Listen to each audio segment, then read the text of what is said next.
You're now listening to Sound Talent Media. Check out more shows at soundtalentmedia.com. Hey, what's up, everyone? I'm Matt McGackie, the vocalist of Cryptopsy and the host of the Vox and Hops Metal Podcast, where I sit down with fellow metal musicians. We talk all about their lives and music while sharing killer craft beers. If you've ever wanted to sneak backstage and share a beer with one of your favorite musicians, well, Vox and Hops is the podcast for you. This week on the podcast, I dropped a killer episode with Kelly Schaefer of Atheist. There is this episode and over 440 other ones to help you enjoy life, metal, and craft beer. So what are you waiting for? It's time to become a Vox and Hops head. Cheers! Hey, what is up, everyone? Welcome to an extremely special episode. Let me give you a little bit of the backstory before we get into this so you know where we're coming from, so we don't just hit you upside the head with a bunch of stuff that leaves you all confused. So, I had Yvette Young from Covet on, well, she's been on a couple times. This will be technically her third appearance on the podcast. She came on back in the before times in, I believe, 2019, and it was an amazing interview. We recorded in their van when they were at a show here in Portland, and if you want to hear more of a straight-up interview, that's probably the one you should start with if you haven't heard that already. You Google or search in your favorite podcast player Yvette Young Tone Mob, I'm sure it will show up. But then she came on for the first episode of 2021, and we had an excellent conversation, and you can go back and listen to that if you would like. What you're going to be hearing today is the Patreon exclusive content that we recorded that same day. We actually ended up having a 3-hour conversation in total, and up until now, it was reserved exclusively for patrons of the podcast. Now, I've done this a few times where I've released patron-exclusive interviews to the public, but largely I don't. But I had a bunch of people who did get to listen to this episode message me and tell me, you've got to make this one public. Like, more people need to hear this. It's the real meat and potatoes of the conversation was on this 2-hour section of the podcast, and you got to make it public. So I took their suggestions to heart and decided to do just that. So what we have here is a teaser, for lack of a better term, of some of the content that is exclusive over there on Patreon. So if you've got $5 a month and you can help support the show and, you know, you want more of these conversations, that is the place to do that. You can go to patreon.com/tonemob. And the link is in the show notes if you are so inclined. And if not, I totally get it. I do understand. Things are crazy right now, and I really appreciate you just being able to tune in.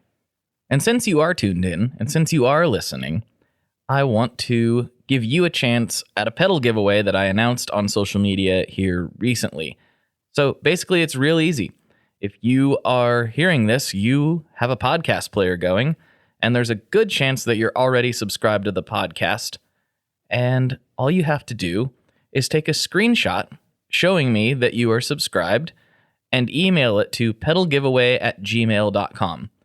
And I will be giving someone a Love Pedal Stir of Echoes delay pedal. That's right. We're going to give somebody a pedal because why not?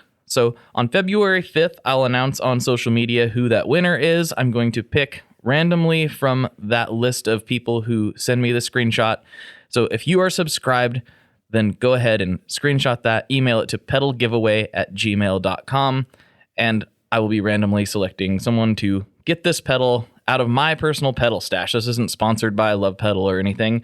It's just something I thought might be fun. So it doesn't matter what you're using to listen to this. If you want to follow on Spotify, subscribe in whatever podcatcher you're using, just show me that you are subscribed to the podcast. Shoot that to pedalgiveaway@gmail.com, and I might just end up sending you a delay pedal. And yes, this is open worldwide, except where it's prohibited. You know who you are if that is the case. The only thing I would ask is if you end up being a non-US winner, I don't know who's going to win this. So if a non-US person wins, please cover taxes, import fees, shipping, all that stuff, because I have no control over what your country charges you to receive things. So it asks you to take care of all that. But that's it. Let's get into this episode. I think you're really going to enjoy it. We've got over 2 hours for you, and it gets deep and super, super weird. So let's get into it.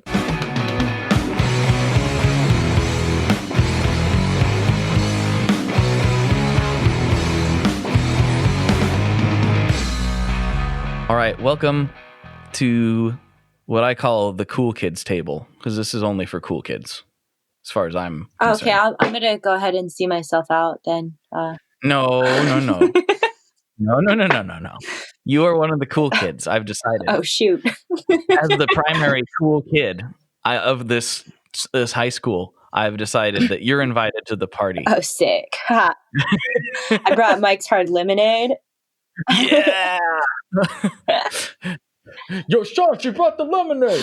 Like, yeah, I was not actually a part of any of that, and I'm not all that upset about it either. Me either. I feel like I just feel like a big old poser. I never went to parties or anything. Yeah, I mean, I went and hung out with the guys once in a while, but it was never like, let's go to the kegger. And I was like, no, I don't really want to do that. I went to one college party because I went to art school. So as a freshman, I attended one college party, and they built a teepee out of like furniture in the house. And then there was this weird old Italian man in there. I don't know who invited him. He was like 50. Everyone else was like 20. It was just weird. And everyone else was like 18. Like, it is like this 50-year-old Italian dude, and he had a bag of shrooms, and then he offered it to everyone, and then I didn't want any, and I was creeped out by him. And then he stood up, and then he knocked over the entire teepee, and then an urn fell and hit him on the head, and then he started bleeding, and then I just left. There's a lot to absorb. Yeah. There's a lot. So one question that came immediately to mind is, did the urn spill? I don't know. It just hit him in the head and he started bleeding. And then I was like, well, I'm out. Like, peace. Yes. I've seen what I need to see. Yeah, parties are scary. Like, I'm going to play guitar. Yeah. Lock myself in my room away from the creepy Italian man. Yeah, he was so weird. I don't know why he was there. Get out of here, you mushroom slinging Chef Boyardee. Did he just come with the teepee? Like, it's like, all right, you can rent out teepees, but like, that comes with this creepy Italian man. He's going to offer you shrooms. Like, what part of the country was this in? I'm just trying to in Los Angeles.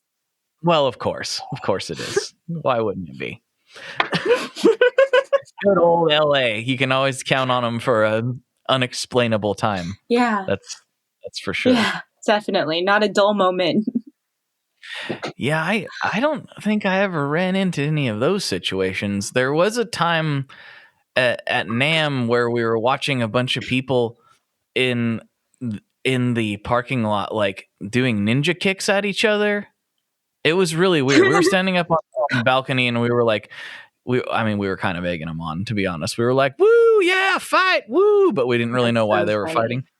And they were literally like spinning. I mean, they were all visibly intoxicated. Oh, man. But they were like literally doing like ninja kicks at each other. And then like this one like older security guard came out of nowhere, and he was able to calm it all down. I mean, we're talking like there was like 10 people like fighting, and he was able to calm it all down. They were hugging. Whatever he told him, they were hugging by the end of it. That guy really did. I'm sorry, bro. I actually like love you so much, dude. Like, I'm so sorry for like, it's like that. I like did it as a prank, but like I totally like didn't mean it. Actually, like, love you. I mean, they were going for the head. Okay. Like they were going for head kicks. It was really like pretty impressive, honestly. Yeah. But you know what that situation needed? It needed Stephen Fry just narrating. Yes, it did. It did. It didn't need me yelling from the balcony going, yeah, get him. Get him. It didn't need that, but that's what it got. Nature. I was the seagull in that case, like just making things worse. Oh, I was going to say you flew down and swallowed them whole. Like, well, I mean, not literally, but figuratively, yes. I figuratively swallowed them whole. What does that even mean? I wish I could tell They you. figuratively slid down my throat. Yeah, into my belly where they were slowly digested over 1,000 Metaphorically years. digested. Yeah. Yeah, I don't know what that means. I don't know if I like it anymore. Maybe I'm gonna back up. No, I love it. It sounds slightly creepy. I'm a little bit disturbed. Anyway, you know what we haven't talked about? I was meant to talk about this on the main episode, but we have a mutual friend that I'm not sure if you know is a mutual friend, Mr. Dewey from the Peer Pleasure podcast. I love Dewey. He's incredible. Dewey's amazing. I love Dewey. He's not going to hear this, but maybe he will at some point. Dewey's awesome. He's been on the show, and we were talking about you actually, because that's how he found my podcast. Was the time that you came on. He was like, "Oh, this is really fun," and then we ran into each other backstage. We had already been like talking online a little bit, but not like a ton. And we ran into each other backstage at a Thrice show. And we like kind of looked at each other for a minute. And I was like, "You look familiar." And he's looking at me like, "You look familiar." We had to do this, "Where do I know you from?" And then we started talking and we figured it out. But it was all because of you that we got to know each other. So that's incredible. Thanks. Dew's one of the best humans I've met, and I always love our conversations, and it makes me so happy to see my friends getting along and like hanging out. Yeah. We need to do like a whole like crossover, like when touring's a thing again. We need to do like a whole meetup crossover episode thing. That would be fun. I'm so down. That'd be really fun to just like have everyone together, just talking over each other. That'd be so fun. I'm just kidding. Yes. Which is, I mean, it is fun.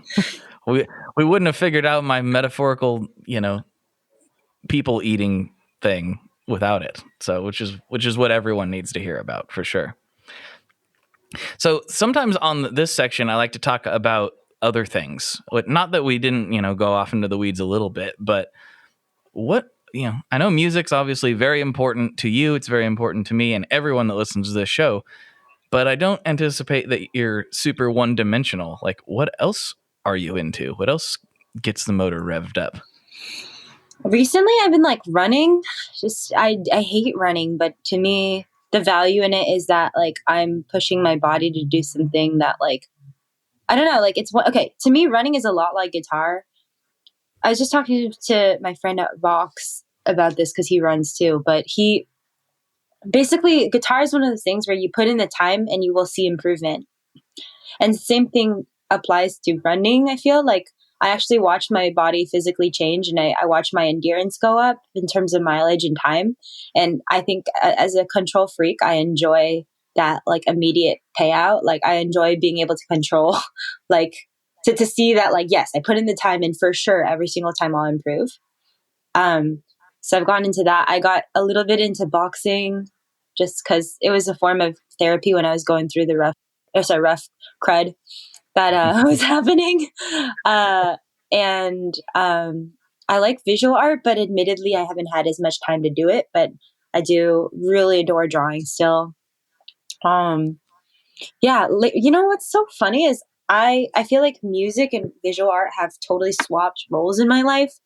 Like, initially, I think because I went to art school, I used to lose myself in painting and drawing, and it gave me like to achieve the vision I had in my head. Like, I got a high from that. Like, it felt like the same feeling I get now when I able to write or to play the melody that I hear in my head and to like find that exact tone I want. So it's almost like the two passions have kind of swapped roles. But yeah, I'd say that my main thing is music, visual art. I do enjoy thrifting. I think it's fun. That's just for fun though. Not really like a career or anything. Yeah, the physical stuff is always interesting because I don't feel like that is I don't know what it is about musicians and the music world in particular, but it feels like that's not really a thing that gets talked about all that often, is physical challenges, specifically with like fitness type things. when there's actually so many parallels between the two, and I'm not much of a runner. I will do it just because, I should, but I do like lifting. And Ooh. I've always gotten a lot of mental release from that. That's my like playing guitar and lifting are like the things that blow the cobwebs out of my brain. And it's kind of weird because I feel like in some circles, like fitness is seen as like maybe like a vanity thing more so than just like a physical pursuit. And I can understand that to a degree because, we know the gym bro, Yeah. but like it's also, I think musicians would get a lot of benefit Yes. from it. And I don't think it's talked about that often. I don't really know why there's this kind of, maybe it's just my perception, but it seems like there's stigma. It's like goths versus jocks. Like, I feel like if you're a musician, you're like not allowed to like sports for some reason. I don't know. Like, I think it's so important to be balanced because I spend a lot of time sitting with my guitar. Physically, my back is hunched over. And to me, running actually alleviates a lot of like my back problems, loosens up my joints. I don't love it. Like, I'm not going to sit here and lie to everyone and be like, oh my God, like I like live and breathe running. Like, I actually hate it. And it's still a challenge to like get myself to wake up and go do it. But to me, it's almost like a form of discipline that I need in my life. Like, I need to force myself to do things that I don't want because that's how you grow. And I also feel like the vanity thing, like, yeah, okay. But what's wrong with like wanting to look good? Right. Right. Like, there's nothing. I think there's only an issue where it's like your entire page is just gym selfies. Like, that'd be a little weird. But I don't know. I think people should want to aspire to health. Yeah, I mean, it's certainly been a big benefit for me personally. Like, and I don't know. I feel like especially with like a touring musician, like if you did like not a great like not like training for Iron Man or something, but if you just did some training like leading up to a tour, I feel like it would make the tour easier. I've never toured, but I just like look at people riding around in vans and like not being able to move really, except when you're like on stage. And I wonder if like just being stronger all around would just make that whole endeavor just easier in general. I think so. I know my bass player, he says that he needs to like exercise his arms and his back because he has to do a lot of lifting. Mm-hmm. For me, it's just like endurance is nice on stage. I'm like moving around and playing a lot. I do notice that with age, my ability to stay up all night is dwindling. So Yes. I don't think that's something you can really exercise though. I think that's just aging. Yeah. I mean, I still am a bit of a night owl, but staying up late, reading comic books by yourself and staying up late because you're driving across country are two very different things. They're not the same at all. 'Cause Yeah. it's like I'm sitting in my couch with my tea. Like it's the most old man thing versus like something that's really pretty grueling when you do it day in, day out, night after night after night. Yeah. It's like not very glamorous. I remember in college, I did a stint where I stayed up for 5 days straight. That was No. insane. I can't believe I did that. I can't believe I could do that. I can't even do one day now. That's like Russian sleep experiment stuff. Yeah. You don't want to be doing that. Let me tell you, it made me very aggro and hostile, which I am usually not. I'm pretty like chill and non-confrontational, but I like wanted to fight everyone at the end of those 5 days. And then I also ate so much junk food just to keep my energy and sugar levels up. And I also started hallucinating colors, like dots everywhere. So why were you doing this? Because I was an idiot and I didn't go to class all year. So I think in college, just to be transparent, I was pretty depressed and I had trouble waking up to attend my classes. So what I would do, but I didn't want to fail because it just wasn't an option. So what I did instead was I didn't attend class all year. And then I would just find out what textbooks. I'm not advocating this. Kids, If you're in college, go to your classes. You'll save yourself the suffering. But what I did was sometimes I didn't even buy textbooks. I would just look them up online, and then I just like find out what the lectures were, because sometimes they're available online, and I would just cram for the final. Because a lot of my classes, they were like, all right, you don't have to attend, but like your entire grade is your midterm and your final. So I would just cram the night before, memorize the entire year of curriculum in one night, and just take the test and pass. What? What? It's bad. I don't even think I could process that kind of information. Uh, I don't think I would retain any of it for even long enough to take the test. Yeah, I don't know how I did it. I really don't know how I did it. Maybe I just have like a large storage capacity in my brain. But let me tell you this, you don't actually learn it, you forget it immediately. Right. Yeah. It's like water weight, like you just lose it immediately. I think that might be important to, like, I have a lot of thoughts because I didn't go to college. Well, I did, but not in the way that most people do, and not for the same things. But I have always had this very skewed perception of the education system in general, where like I'll hear things like that and I'm just be like, but what? But why? You know, like why were you there in the first place? You know, it's kind of like my thought, and I'm not blaming you or like critiquing you. I'm like, I've always been genuinely confused by most people's college attendance. Like not like just almost everyone I know. There's some people that take it and do things with it, obviously, but I know a lot of people who have similar stories to yourself, and I'm just like, well, why did you do that then? Like you could have been doing something else. I don't know. I feel like our society has falsely pushed this narrative that you need to attend these things, and Yeah. most people don't, I think. What I learned from college was having discipline, like being able to like self manage your schedule and not have like just to be able to create structure for yourself to get something done. Because for a lot of the projects I had to do, like let's say to finish a sculpture or to finish like a painting series, I'd have to have like a really strict disciplined studio practice. So I feel like that's what I really took away from college, and also the ability to defend myself and to defend my creative decisions. Because in art school, a lot of what you're going to do is you're going to get critiqued, and you have to like justify why you did something and be able to explain your decision making. I think sometimes it's okay to just be like, I don't know, like my decision making was arbitrary. You don't have to have an explanation for everything. But certainly, like, that's what I took away from it the most. Also, I feel like art school, like a lot of like a lot of industries and scenes, I feel like it was kind of a cool kids club a little bit. Okay. Yeah. But, you know, kind of just learned how to navigate that. And I think I really learned how to just not care about what other people think and just do my own thing.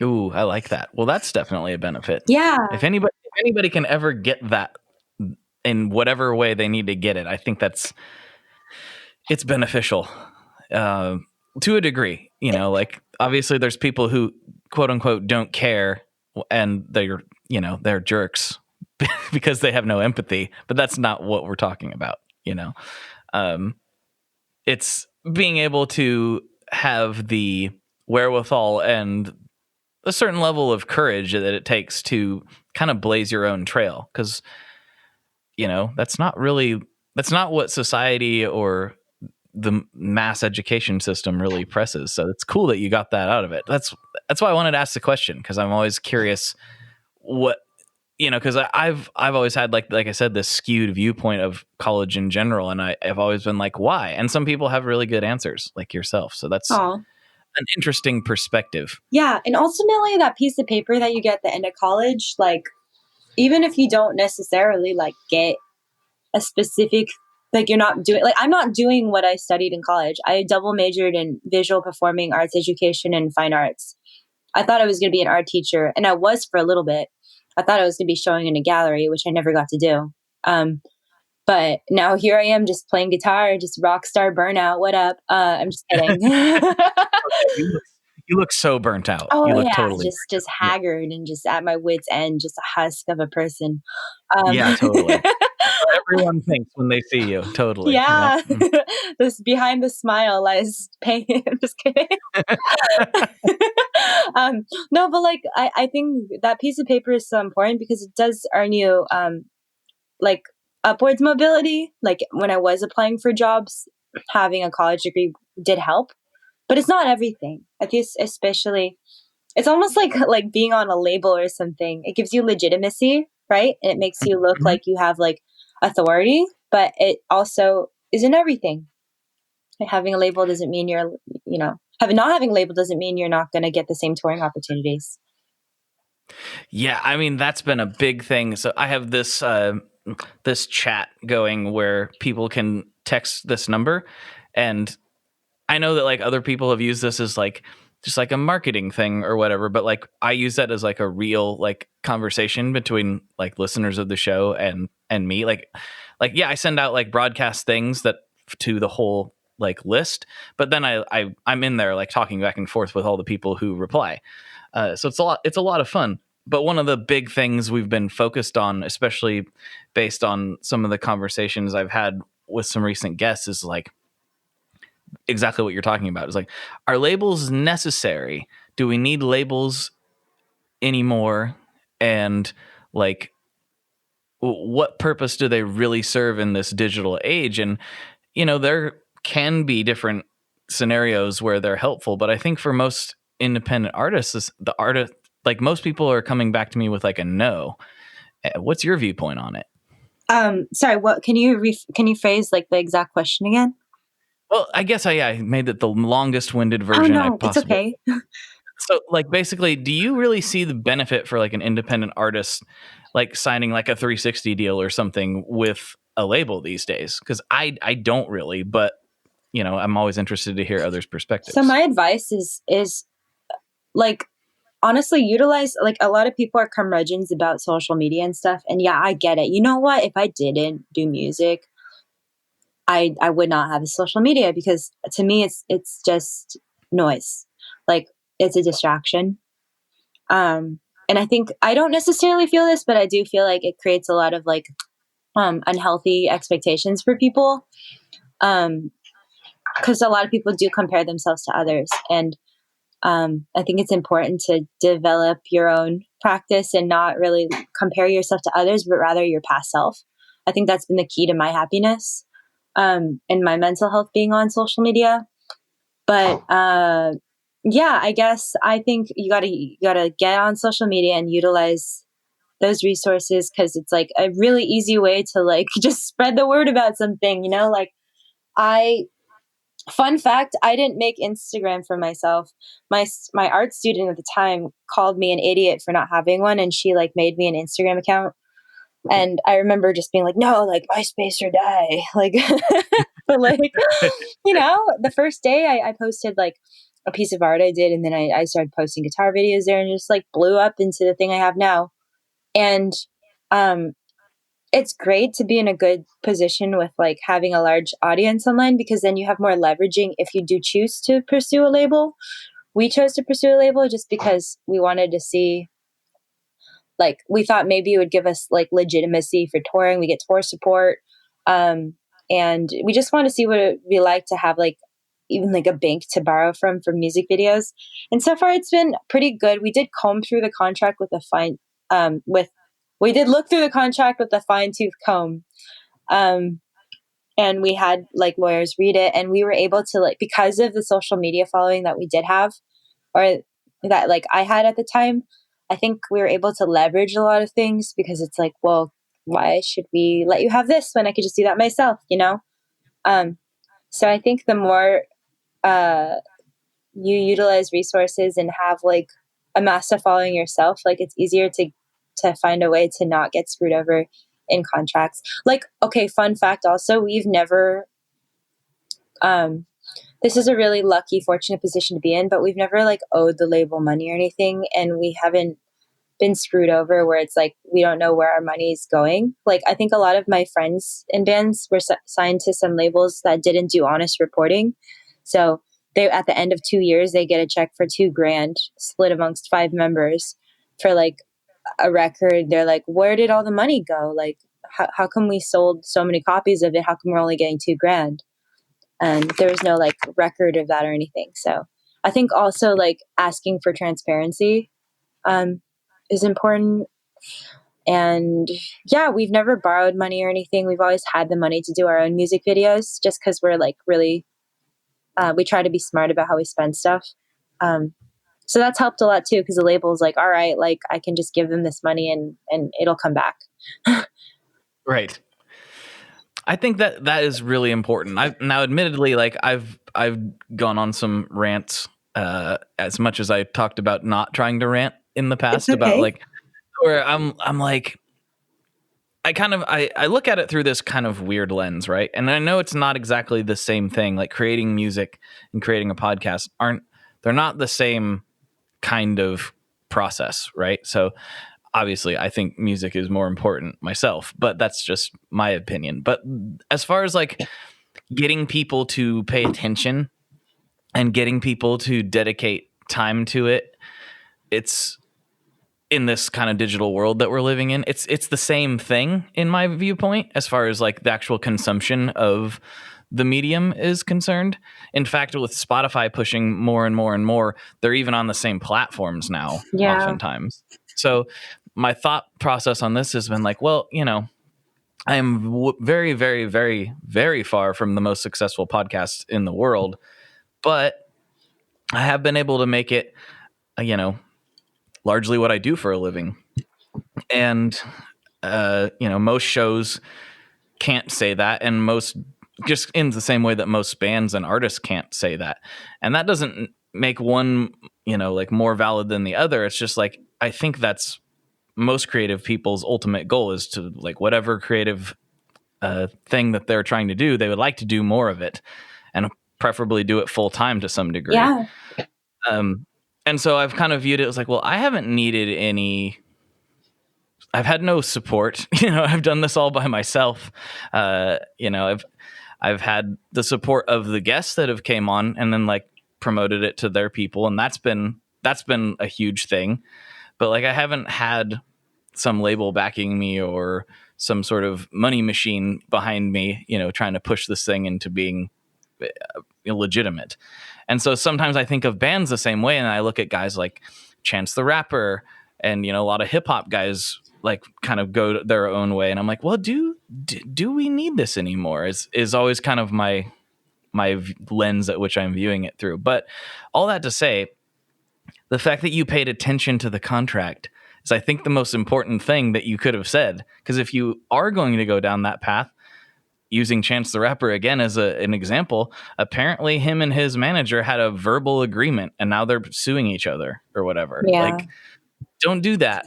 Don't do that. Handshake deals seem cool at the time, but honestly, like get everything in writing. And get everything as specific as possible, because if you have any ambiguous wording, it can go both ways. Like both parties can use it to support their, you know, argument. And it's kind of like a cynical way to go about it, because you're like, oh, I'm expecting to like sue you or whatever. But like, I don't know. It's just better to get it all in writing in specific wording. The terms that I've used before, you know, because I've done some business things where we did exactly what you're talking about, went over the whole agreement with a fine tooth comb. And I viewed it as like, no, this is to preserve our friendship.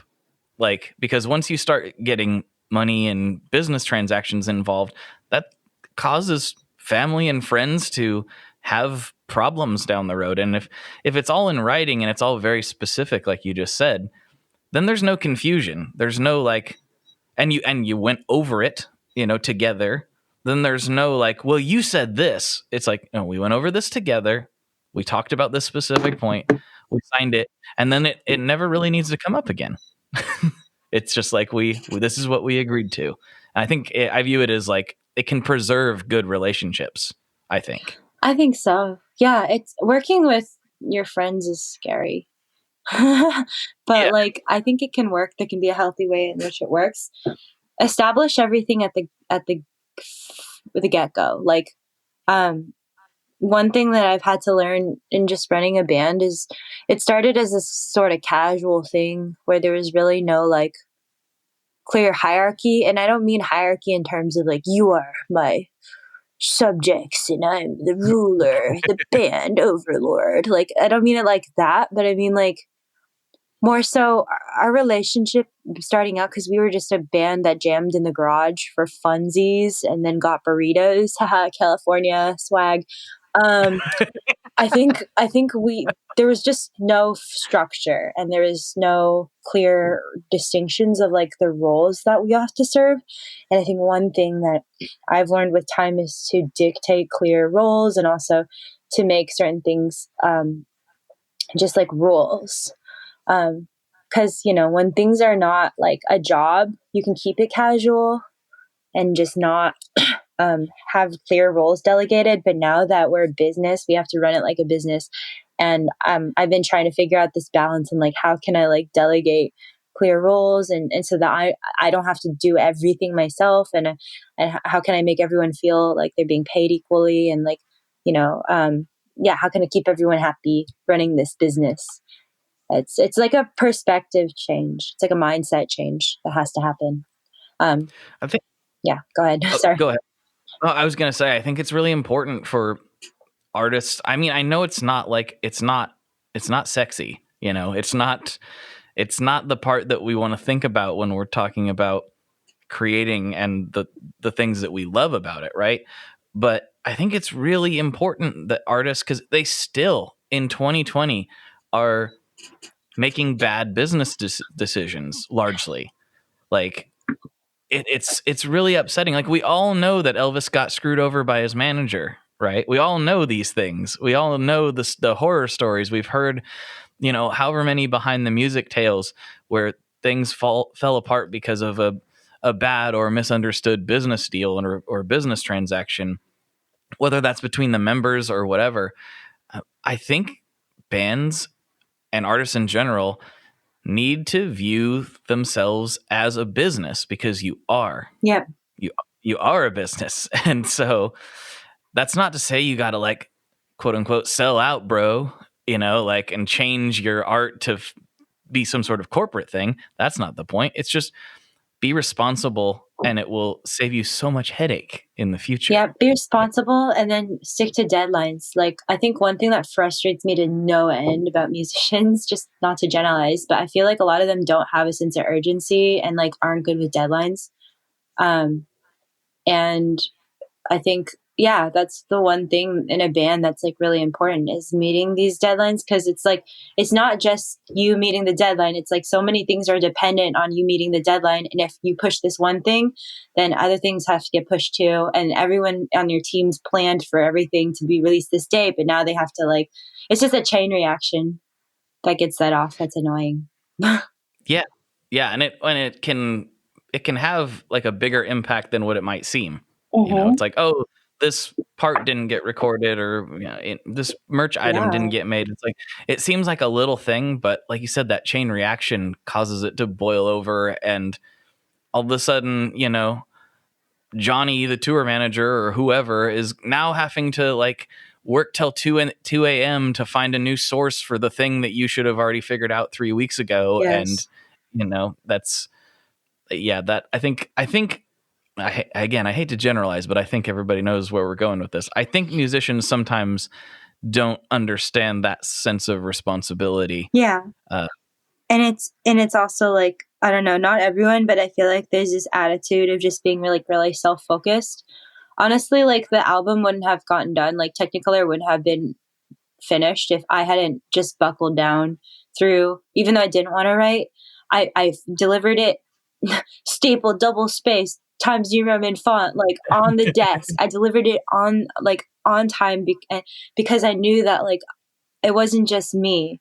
Other people depended on me finishing it by a certain time. Everyone's job would be affected if I didn't deliver. So it was a lot of pressure, but honestly, it was what, like, not thinking about something beyond myself was what helped me finish it.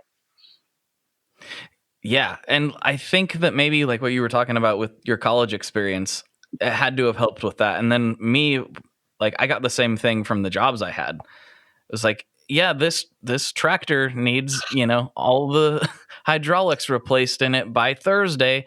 And if you don't, the customer's going to be mad, and he's not going to, blah, blah, blah. Like, it's kind of the same thing. Mm-hmm. It's not exactly the same thing, but it's like, I'm like, man, replacing all the hydraulics, and that's going to be a big job, but I guess I got to get it done.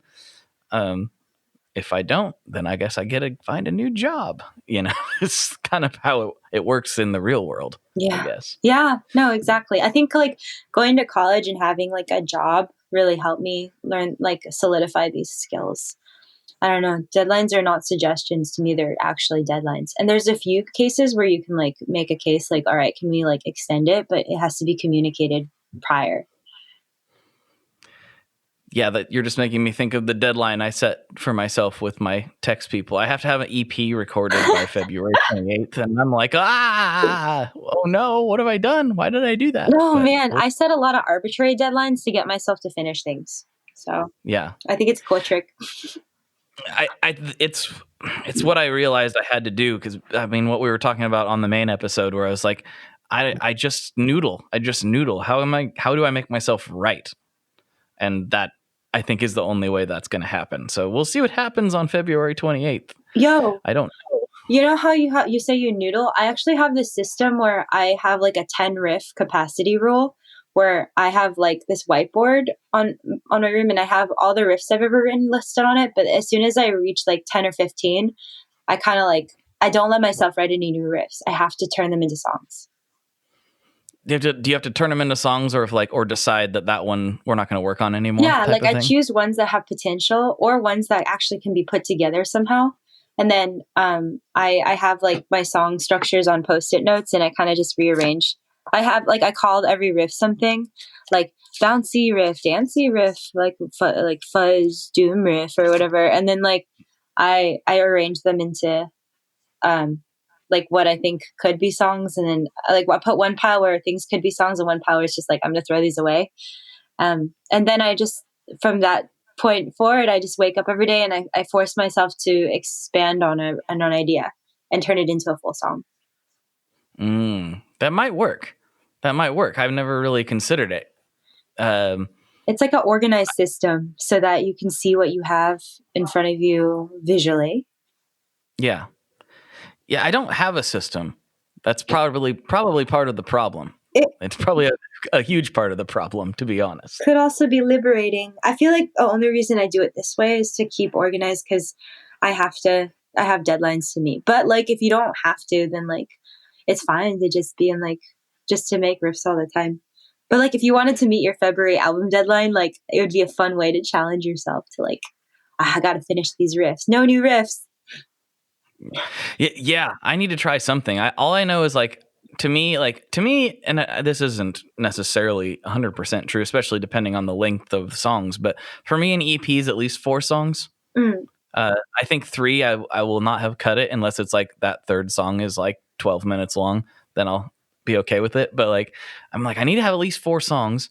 And now I'm like, I was trying to decide like, how do I want to do it? Do I want to do it like this stripped down kind of cowboy thing? Because I really I really love like Townes Van Zandt and Lucero and things like that.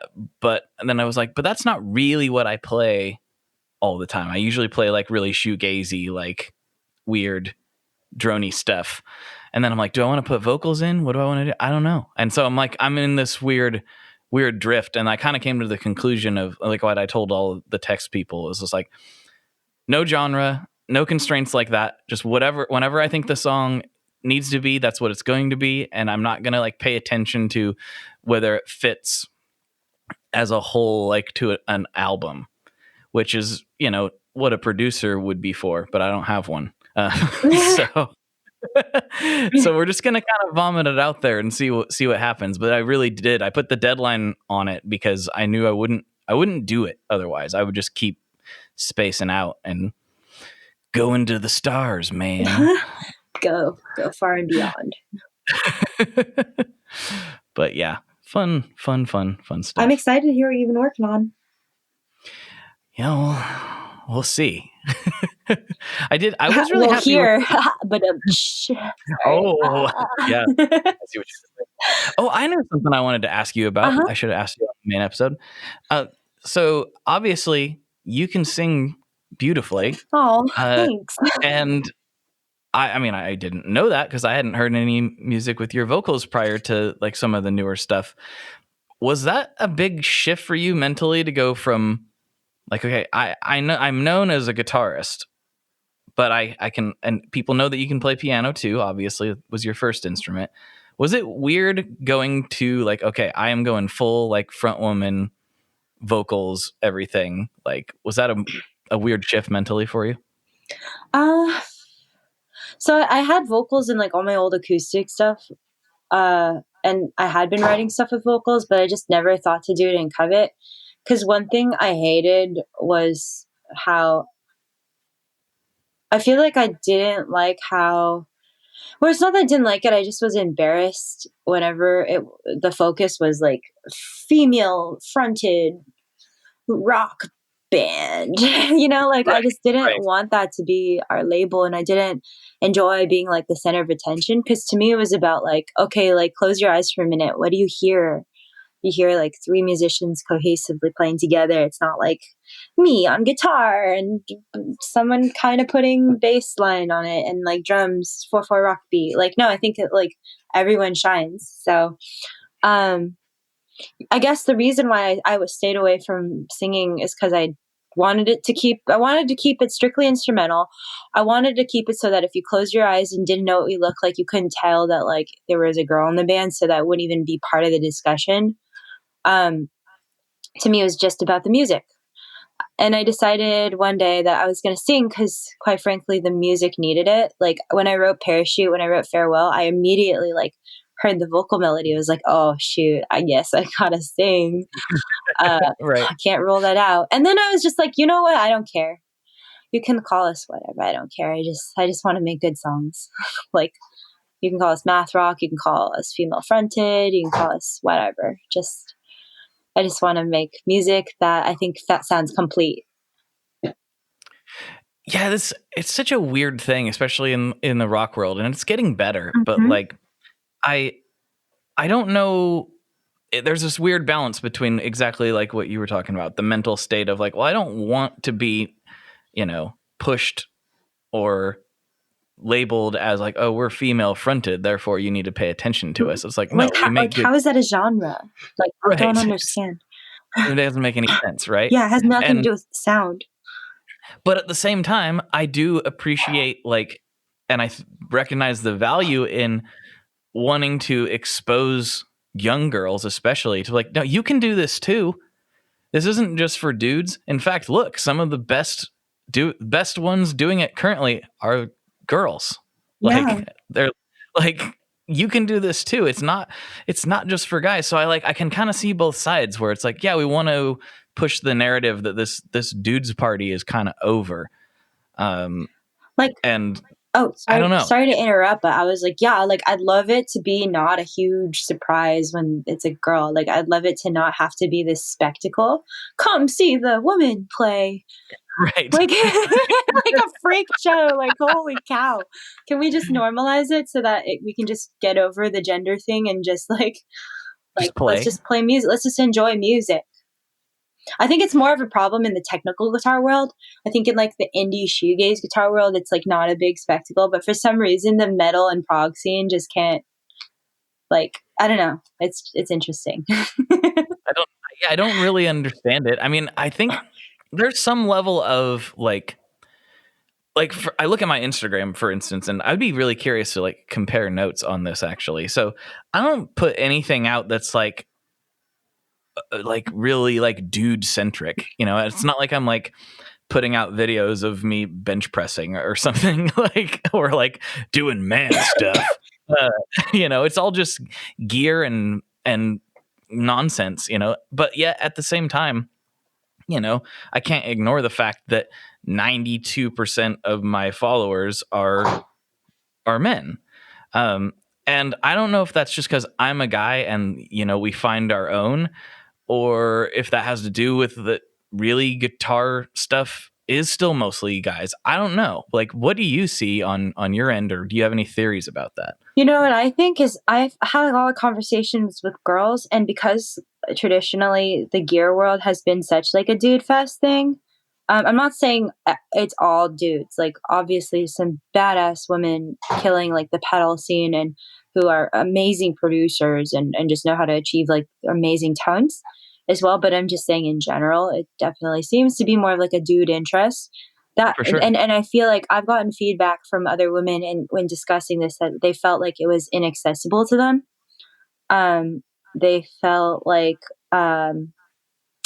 it was just something that was intangible, and they felt intimidated, like stepping in and like figuring out like what these little gizmos and gadgets do. And I think that's changing for sure. And it's changing because of representation. I think more important than talking about stuff, I think just having more women out there doing it and like actively, making a career out of it and just being in the spotlight, like that's encouraging a lot of other girls to feel like it is possible for them. So I have a feeling your numbers will change with time. It's still definitely predominantly male, but definitely like, I don't know, even at our shows, I'm so excited because it's like a lot of the tours I play that are largely like prog and metal, the audience is mostly men, but I feel like at our shows, there's a lot of girls, and it's like 50-50 sometimes. I'm stoked. Yeah, it was always kind of weird to me because like I grew up going to like punk shows and stuff, and it was always like, I would say maybe it's like 60% dudes, right? Maybe a little bit more, but it was always like there's plenty of women here. And then like, yeah, going to some of the more proggy metal shows, I'm like, that's not the case. Where did they go? Where are they all at? Yeah. But it's nice to see that those things are changing, because I really do think that this stuff is for everybody. There's nothing. It's weird that the rock world has been what it's been for so long, and that there's nothing inherently masculine about playing a guitar. You know what I mean? It doesn't make any sense at all. No, sound doesn't have a gender. Like, I don't understand like what people. I remember someone once said that like, thank you for like providing like a feminine touch to like rock, and I'm just like, I think guys can write the things I write too. Like, it doesn't sound like male or female or whatever. Like, I just don't understand. But yeah, it's changing. Who knows? It's changing. Who knows? It is, and it's cool. Like, without, honestly, I mean this really truly, like without thinking about it. And I had this conversation with Celise Henderson. She was on the show earlier this year. Amazing. And I was like, what's so cool is that without me actively thinking about this and trying to like purposefully choose like women, I was like, my top 3 favorite women, or not women, but my top 3 favorite guitarists right now that are actively playing like modern musicians are her, Emily Wolf, and yourself. Aww. And so it's like, that isn't with like trying to actively like, in a I don't know what the word would be, like actively select women. It's just like, oh yeah, these are some people you need to listen to. Has nothing to do with anything but what you guys are doing, which I think is awesome. I love that. I love just, I always was like this when I listened to bands. I'd always like not look up what they look like. I just like listen to music and choose music based on how it sounded. And then like I'd look up the band and be like, whoa, like that's crazy. There's like, an Asian dude in the band. I always was stoked when I saw like other Asian people in bands, because growing up it was like, Asians got to do classical music. But yeah, I don't know. I think I always kind of just like listened with my ears first, and then my eyes later if I cared enough to. But yeah, I don't know. I think that's amazing that like your top 3 guitarists are just happen to be girls. That's so cool. I mean, it speaks for itself, quite literally. Like it just is good. It's, so it is what it is, which is awesome. Yeah, I said we were going to go off into the weeds, and we've actually been pretty musically. Yeah, we've been on it. We got to get out of it. We got to get out of it. Should we ruin it? We got to derail this thing. This is way too on topic. Let's talk about aliens. Hell yeah. What do you think? Okay. All right. I'm ready. So my view on it is I'm not sure. I don't doubt their existence. In fact, I think it's very, what is that, like Fermi's paradox or whatever? Or there's, I forgot the term for it. Anyway, I think they're out there. I think statistically it is so likely that they're out there. We just haven't run into them yet.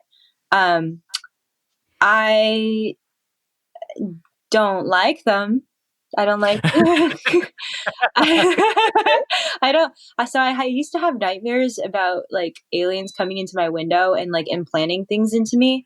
So I slept with like a baseball bat by my bedside when I was a kid. I know that sounds insane, but Not really. I say that's a good move, just in general. yeah, like I don't know why. I was just like, all right. And honestly, my measly baseball bat is probably no match for like ancient alien technology. They could probably just like paralyze me, like just pulverize my bat into sawdust with their minds and just, have their way. Like I'd say this. Given the choice between going up against an alien or anything really, but an alien in this case, with a bat or without a bat. Okay, at least give me the bat. I don't know what I'm going to do with it, but give me the bat. Like, it'll make me feel better for a second, at the very least. Yeah, you could either. Yeah, I don't know. Like just having something in your hand probably feels better. I think I saw a UFO once. I don't know. Like if I haven't seen anything like very clearly a UFO, but I remember one time driving back from Sacramento and it was like 3 a.m. in the morning and the sky was still dark and there was just one really bright star. And I thought it was like the North Star or something. And I remember driving there, no other cars, no glares, nothing. And then the star was kind of like hovering in place and then it just shot straight down into the mountains, like straight down. Very fast. And I was like, okay, shooting stars don't do that. What was that? And then I was like, just continue driving. What about you? Have you seen a UFO? So I haven't seen anything that I can be like, that was a UFO.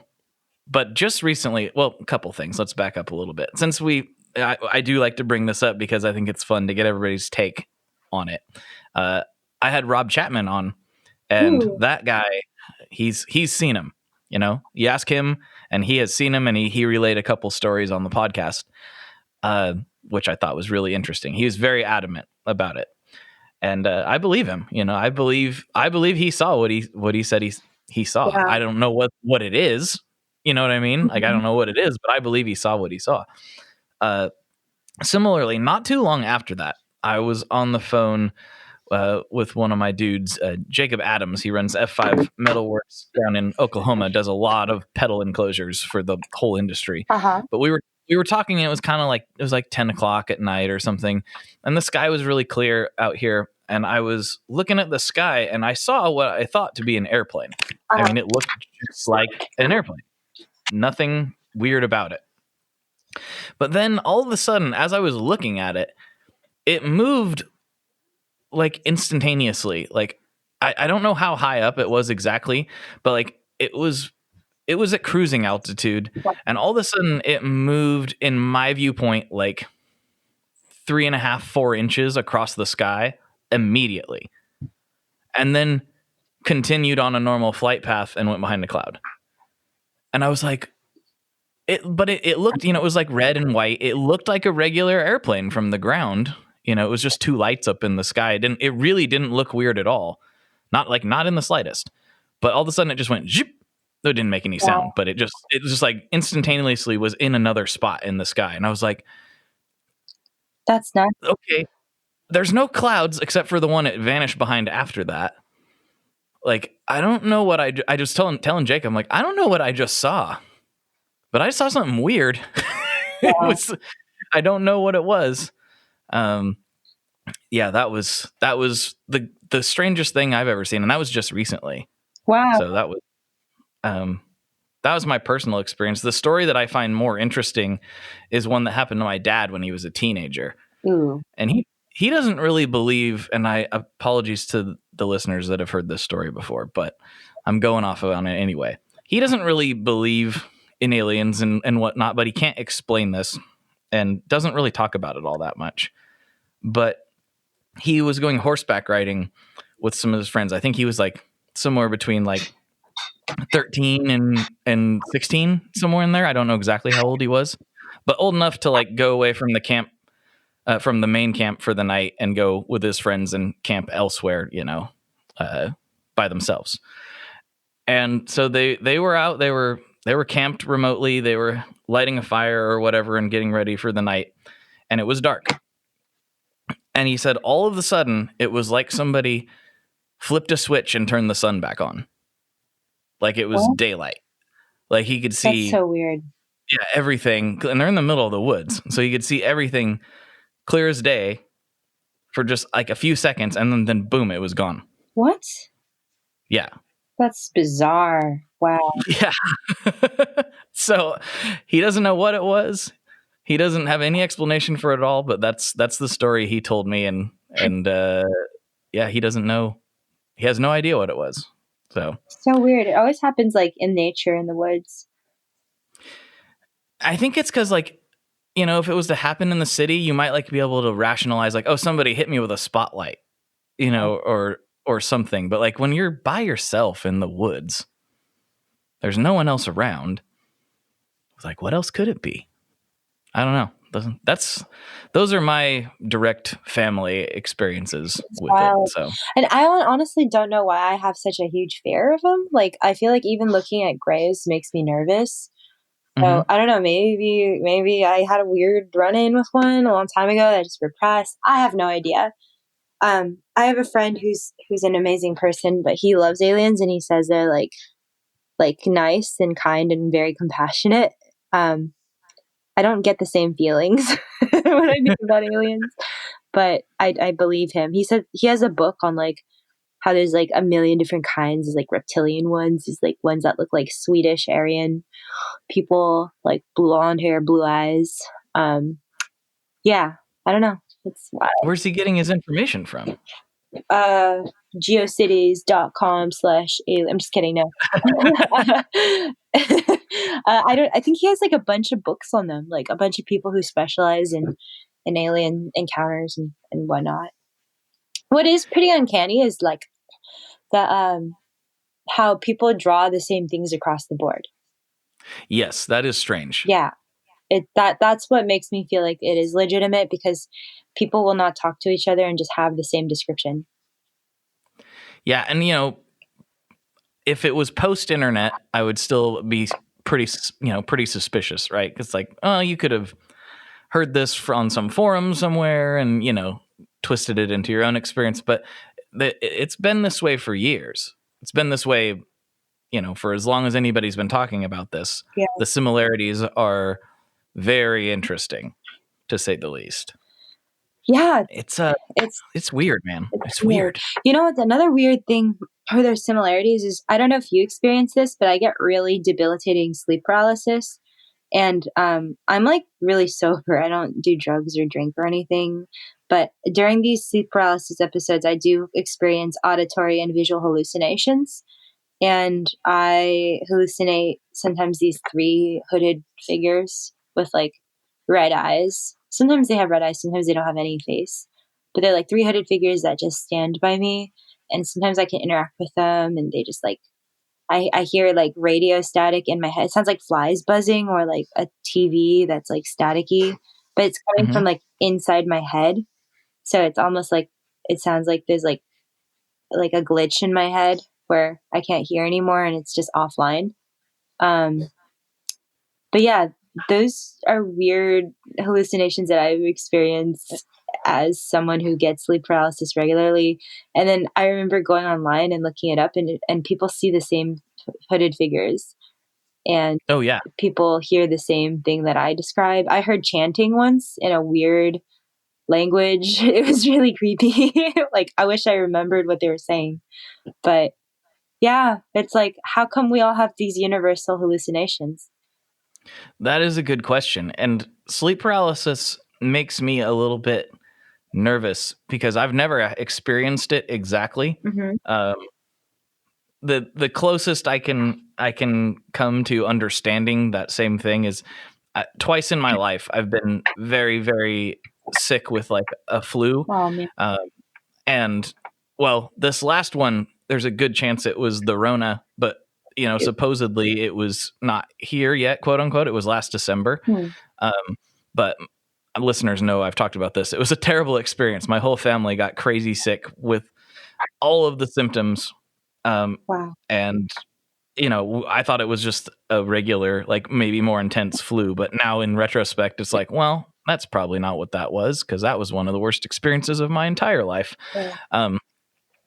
But during that time, and then a time when I was a kid, I had like fever dreams, where I was awake, if that makes any sense. I was seeing monsters of all kinds of different sorts that weren't there, and feeling like something was laying on top of me, like holding me down, pinning my chest down, and it wasn't there, obviously. So that's the closest I can come to like the sleep paralysis thing. But I know so many people that have had it. My sister's talked about it before. The reason it freaks me out is because I've been told, and sorry for all the listeners, maybe I'll put a little warning in here before we start talking about this. I've been told that the more you're aware that it happens, the more that you like acknowledge it, and the more you know that it's a thing, that the more likely it is to occur to you. And I don't know if that's true or not, but I've been told that multiple times, and it keeps coming up in conversation. And I'm like, am I going to be seeing cloaked guys in my room? Because I'm not going to like it if I do have those experiences. I don't know. I sleep really, really heavily though, so it seems slightly unlikely. But yeah, sleep paralysis. It's a real thing. Lots of people have it, and like you said, they all report the same thing that you said, or very close to it. There's even a documentary on Netflix about it. Yeah, I want to check out that documentary that you mentioned. I was gonna say I have two kinds of sleep paralysis, and I want to just preface this by saying, like, I'm very sane. Like, my own testimony of my sanity means nothing, but like, I don't do drugs. I don't drink. I've never I'm pretty scientific when it comes to like trying to analyze these things, but I've like experienced some really weird things, like just from sleep paralysis. The first kind I get is like the kind where I see the shadowy demon figures, and I experience the flies buzzing, radio static, chanting, just hallucinating sounds all around me. And the feeling I get from that is that those demon hooded things, like, I remember I always feel like they're not going to hurt me. But they're not like necessarily good. Like, it's almost like they're waiting for me or something. Like they want to win me over, or they're like guarding me or like watching over me, but they're not going to hurt me. So it's never scary. I actually get kind of excited because I feel like every time I get visited by them, I'm able to establish more contact. But I'll get into that. But the second type I get is on tour. I'll hallucinate really bad things happening. Like I'll suddenly be like slumped over on my lap and I can't move. And I'm like, okay, this is sleep paralysis. And then I'll get a feeling like the van's going to explode. And it's frustrating because I can't do anything about it. And I literally watch the entire van go up in flames and everyone like burns and I can't like, Ugh. Yeah, I know, it's awful. And I can't do anything about it. I can't warn anyone. Like, and it feels like a failure on my part because I knew it was going to happen, but I literally couldn't move. I've had that happen with several different things where I hallucinate like an alternate reality where everyone gets hurt. But then I'll wake up and I'll be like, guys, is the van okay? And then everyone will be like, yeah, there's nothing wrong with the van. But it felt so real, because their conversations stayed the same. It was like a continuation of, like in my dream, it's like the conversations were the actual conversations that people were having, but it was just an overlapping reality where bad things happen. So crazy. Yeah, it's nuts. But going back to the first kind, I think I was going to mention earlier that at the beginning of quarantine, my sleep schedule's kind of messed up. And I remember one night I fell asleep with my head slumped over to the side facing my wall, which is to my left. And out of my peripherals, suddenly I felt like there was someone there. And it was one of the demon figures, like really close to me. And I remember being unable, I wanted to turn my neck to face it to the right, but I couldn't. I was stuck glued to the wall. My eyes were open. At least I felt like they were open. I just saw the black cloak from the right of my right eye. And I remember thinking, wow, it's so close. It wants me to be scared. I feel like I'm not scared of it though. I used to be, but like I've seen them so many times where it's just like, this is just routine. And I remember thinking, I want to show it, like, this is going to sound really lame, but I guess this is just how my heart is. So I was like, I want to like show it compassion. I feel like it's this dark, evil thing, but I want to just like show it that I'm, number one, not scared, and that maybe like love wins or something. So this is my thought process. All right. So All right. I reached out my hand and it grabbed it, and I held its hand, and I remember feeling its grip around my fingers, and it was very firm. It felt very firm and like not nice, but it like held me. And then I woke up. So Did you wake up like with a hand out, or like physically like in the position, or were you kind of shot back like to normal sleeping position? Or I don't know. Well, the thing about waking up when you have sleep paralysis is it takes a tremendous amount of, it feels like willpower. Like it feels like every iota of energy in your body has to be devoted to snapping yourself out of the paralysis. Like, have you seen Kill Bill where she has to like wiggle her toe to like move? It's like that. Like sometimes I have to throw myself off the bed to wake up. And sometimes it's incredibly frustrating because I get to a point where I get it like 20 times in a row where I wake up and then I fall asleep again. The worst thing to do when you have sleep paralysis is to wake up and then let yourself sleep again, because you'll just end up back in the cycle. So it's like a constant struggle of trying to wake up and not have sleep paralysis. And I remember this time I held its hand and I was like, I want to wake up. And so then like, I like threw myself to my side and then I woke up. So my hand had already moved, but I was on my side. Gotcha. See, like I hear these things all the time. Like this is not the first time. I will say, I think this is the first time that I've heard of anybody like actually like reaching out and trying to make, maybe not trying, but actually successfully making contact with whatever the thing is. But I've heard this so many times, and I said this, in my big long ramble here a little bit ago, but I mean, there's a podcast I listen to called the 3 a.m. podcast, and some of those guys experience it, and they say the same thing where you're like, it takes all of your energy. Like when you finally wake up, you're like exhausted, and all you want to do is go back to sleep. Yeah. And I'm like, everyone's telling the same story. What's crazy is it feels like sometimes you're screaming, you're like, help me, somebody help me. I'm like, and then you won't have made a single peep, but it feels like you're straining your vocals. Like to me, it feels like I'm going like, and I'm like, someone around me notice me so you can push me or like help me. But when you wake up, you're like, did you guys hear me? Everyone's like, what are you talking about? You weren't making any noise. Weird. Yeah. Wow. Trippy. And it's the fact that, I mean, I know we started with the whole alien thing and then like everyone says the same thing, but the fact that this is a weird thing, right? Mm-hmm. Like, this is a strange occurrence for a human being to experience, and for there to be this crazy level of consistency. Yeah, all the accounts are similar. And have you ever analyzed all your friends who get it? What sort of personality type they have, and like what they're like the qualities that they have as people? Well, the only one that I know, like on a deep level, and she doesn't get it all the time, but she has experienced it before, would be my sister. Mm. Is she kind of like a sensitive, empathetic person? Yes, very much so. Yeah. So I have wondered what you're just saying. It's like, if that has like just simply being more sensitive to things, I wonder if that has anything to do with it. I'll be actually really interested to talk to my guy, Mr. Wampler, because he described himself as a very sensitive person. We've never talked about this in particular, but I wonder if he's like just felt weird talking about it.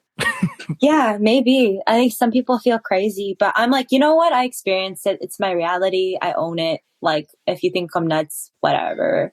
This is what I went through.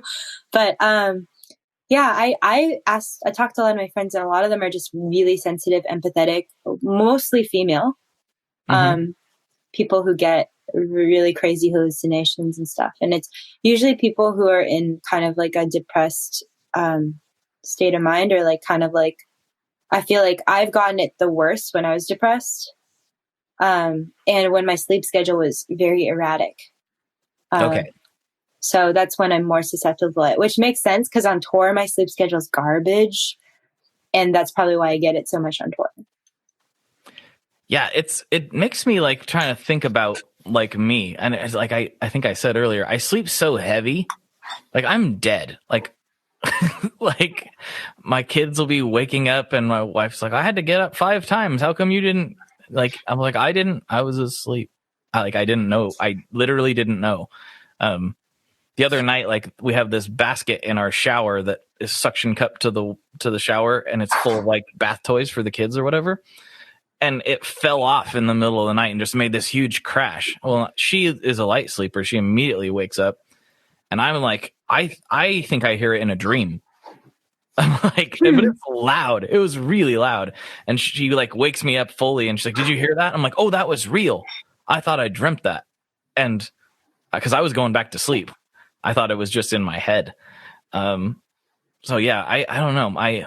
I either sleep super heavy like that, which is most nights, or I can't sleep.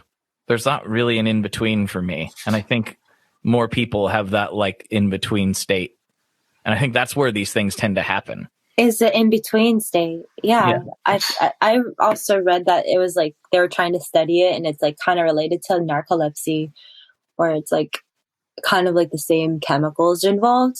I don't know. It's so mysterious.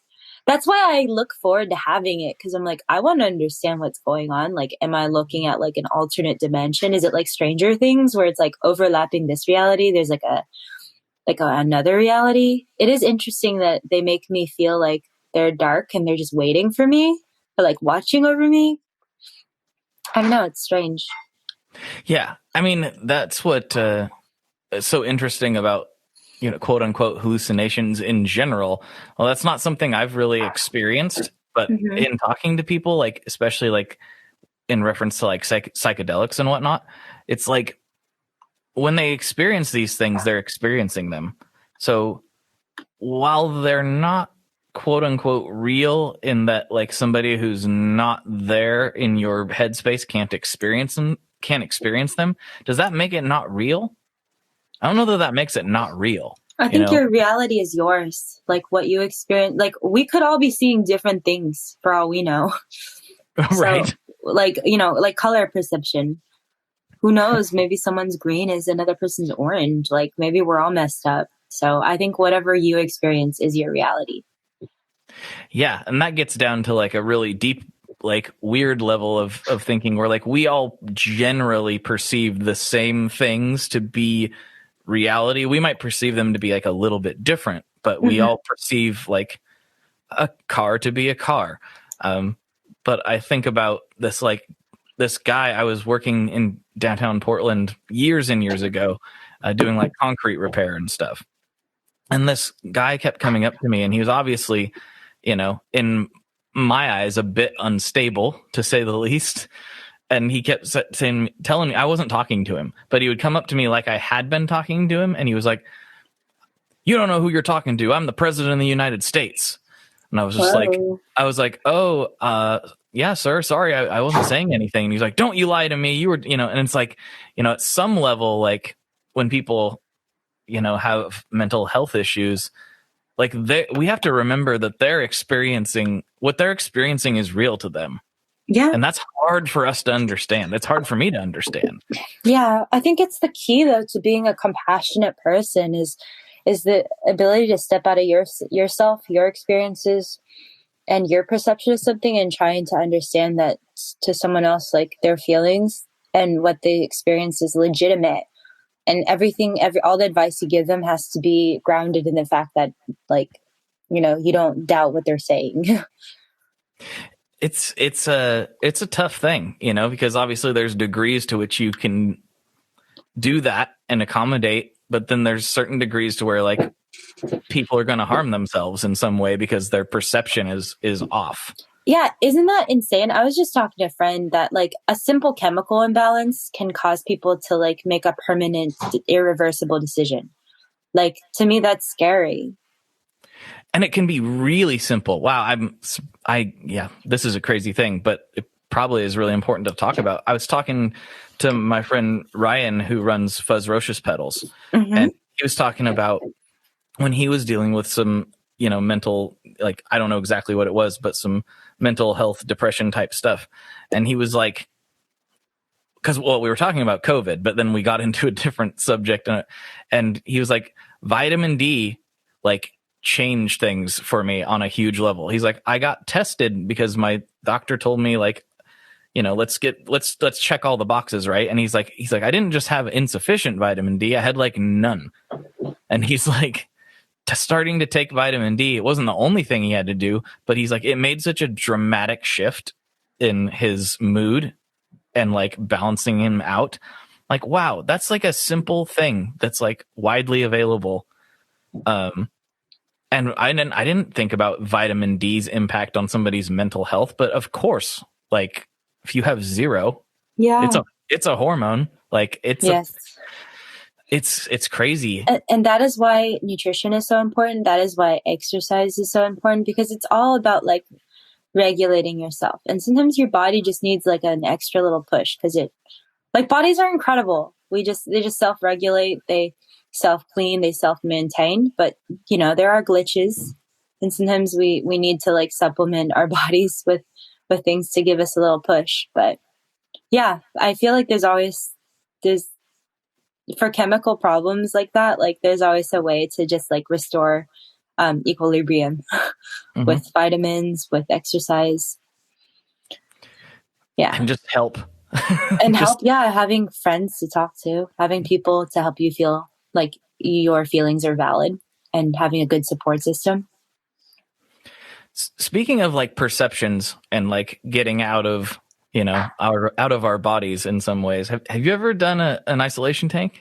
No, I haven't. I'm kind of scared. They're my favorite things. Wow, aren't they really expensive? They can be. I got a really good promotion deal at a local place. So wow. I mean, they're expensive to own, but they're not like, I mean, if you view it as like the same or similar cost to like getting a massage, it's in that ballpark. It varies from facility to facility, but I got a really good, group buy deal. So it was like $30 per session, which was really cheap in comparison to like the 60 or so that it normally costs. But yeah, I try to do it a couple times a year, and I know this is very Joe Rogan of me to say, but I gotta say, okay, Joe. Yeah, exactly. It's very cool. For me, it was very cool, and from my dad, who's like not really, he's not really into all the weird things we've been talking about, but he did it, and he's like, man, I've never floated on a cloud before, but I'm guessing it's probably something like that. He's like, that was great. Feels so good come out of there, but. It's a weird experience for sure. I'd be totally keen to try one. I feel like it's not an isolation tank, but I go to the coast a lot. Like I go out in nature a lot to just reset. To me, it feels like I feel so small and insignificant. Like nothing matters. My problems don't matter, and it's just a way to level myself. So I've heard that, how it's kind of like meditative from what I gather. Yeah. And it's really interesting because like you really get into your own head. Obviously that's the whole point. But for me, like what tends to happen is like, I'll fall asleep sometimes, but I won't recognize that I'm asleep. Like it's hard to explain. Like, I'll be thinking about things and just thinking about, myself and, life and trying to be a better dude and whatever else. And then I'll realize I'm like, I haven't taken a breath in a while. And then I'll wake up and I'm like, oh no, you've been breathing this whole time. You just kind of lost consciousness there for a little bit, but I was still processing in the same way. Yeah. Which is, it's a very strange experience. I'm like, oh no, you should breathe. And it's like, oh, you were just asleep. Kind of. Maybe that's the only way I can get into that in-between state. Yeah, maybe. I think maybe if you wanted to like experience sleep paralysis, just like go on a really whack sleeping schedule for like a week, just deprive yourself and then get yourself to a really just depleted low state. And then maybe, I'm just kidding. I think you're confused. I don't want to. I'm kidding. I don't want to see the monsters. Just ruin your mental health for a week, and then you'll be able to go see the monster. I don't want to see the monsters. I've been close enough with the fever monsters. I don't want to go any closer. Oh man, yeah. You know, in addition to the cloak figure, some people see the white veiled lady. Like some people describe seeing this like woman in white. I've never seen her. I don't remember if I've heard of that one. I think I always hear of the black figures. The black figures, occasionally some people see the woman in white, and I'm waiting for her. Kind of offended that she hasn't said, "Hey, what's up?" She's like, she's not ready for me yet. Nah.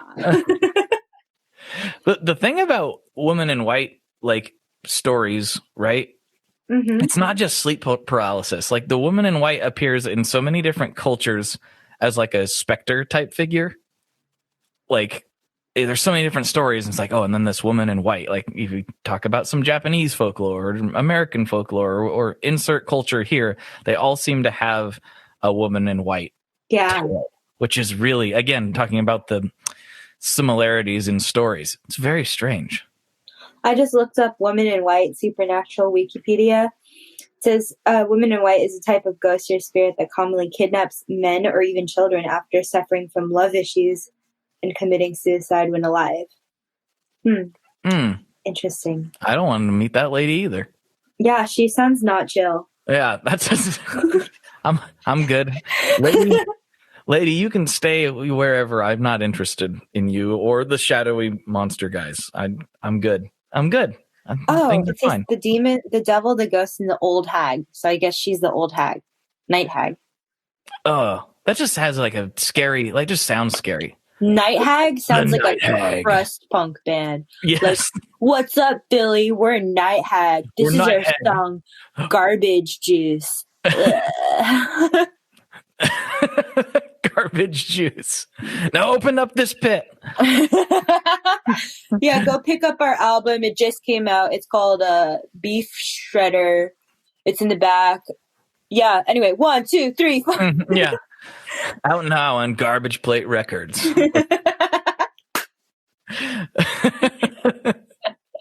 Amazing. Night Hag. Night Hag. I would be surprised if Night Hag is not a band already. You want to start a band called Night Hag? Yeah. Yes, I do. I feel like we have the tools. It's just noise rock. Yeah, we have everything we need to just really our latest single. All right, maybe that'll be the that'll be the EP I come out with. We'll do a project, a 4-song EP as Night Hag. Night Hag. Amazing. I can see the font already. It's I can illegible. Too. It's illegible. You can't read it. What's up with metal bands? I know we're talking about a crust punk band, but what's up with metal bands all having the same font where you can't read it? I think it's just brutal, man. Like, it's just... there's probably some legitimate history behind it, and some metal purist is probably just like pulling out his long locks of hair right now, just listening to us like make fun of it. But like, yeah, I don't know. There's probably some like legit history behind why metal fonts are illegible. But I don't know, man. Isn't it brutal when you just can't read? You can't even tell what it says. Like, that's so sick. While we were talking about this, I had to Google Night Hag band. And apparently that is a thing. Oh no. They're a death metal / black metal band. The record label, are you ready for this? Oh god. Is it like fucking like garbage Snarf Records or something? It is Horror Pain Gore Death. Horror Pain Gore Death. Wow. That was my second guess. Yeah, yeah. And the one of the classic records, Swollen with Rancid Phlegm. Wow. So, we were pretty close. Yeah, honestly, it was on the tip of my tongue. Rancid Phlegm was? Yeah, Rancid Phlegm. Oh, you need to get that looked at. That's not good. Yeah. Oh, yeah. Literally, I have rancid phlegm on the tip of my tongue. Ooh. Shouldn't have kissed that random homeless person. I On the told you lips. not to do that when you were here in Portland. I said, no, I know. that's the guy who told me he was the president. Don't go for that guy. You told me it was a bad idea to French kiss all my fans, and you were right. I mean, yeah, I know. But you know, you love him. So do. who am I to say? True. No regrets. So how much time have you spent in Portland that Not a wasn't lot. just okay, I was curious because I want to. Oh, sorry. I I was didn't gonna mean say, to interrupt. we got some spots that I feel like you'd probably enjoy just in general. My spots are, I like the Synth Museum because it's because they have a cool theremin and it's like a magical world to me playing theremin.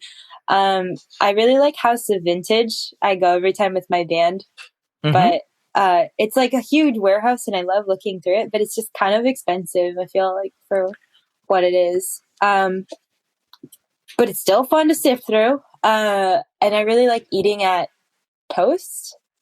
Posts. Toast. Toasts? It's like a breakfast spot. Oh, yeah. I've never been there, but I know the spot. It's right there on Hawthorne, right? Yeah, I like Toast. I really enjoy there's this vegan barbecue place called Homegrown Smoker. I like that place as well. Yeah, I want to spend more time there, to be honest. I feel like definitely every time I'm there, it's in and out. It seems like the reason I asked, I was like, it seems like we have a lot that you would enjoy as a city. Just knowing you as a person, I feel like Portland has a lot for you. Yeah, I'd love to come visit sometime. Well, I guess I could just drive on over. Right. You know, it's not like anything's going on that would prevent you from doing that at all. I know, right? It's like, what am I doing? I should just get in my car right now. Come on up. Come to the Shred Shed. It'll be a blast. I've got so many pedals you can try.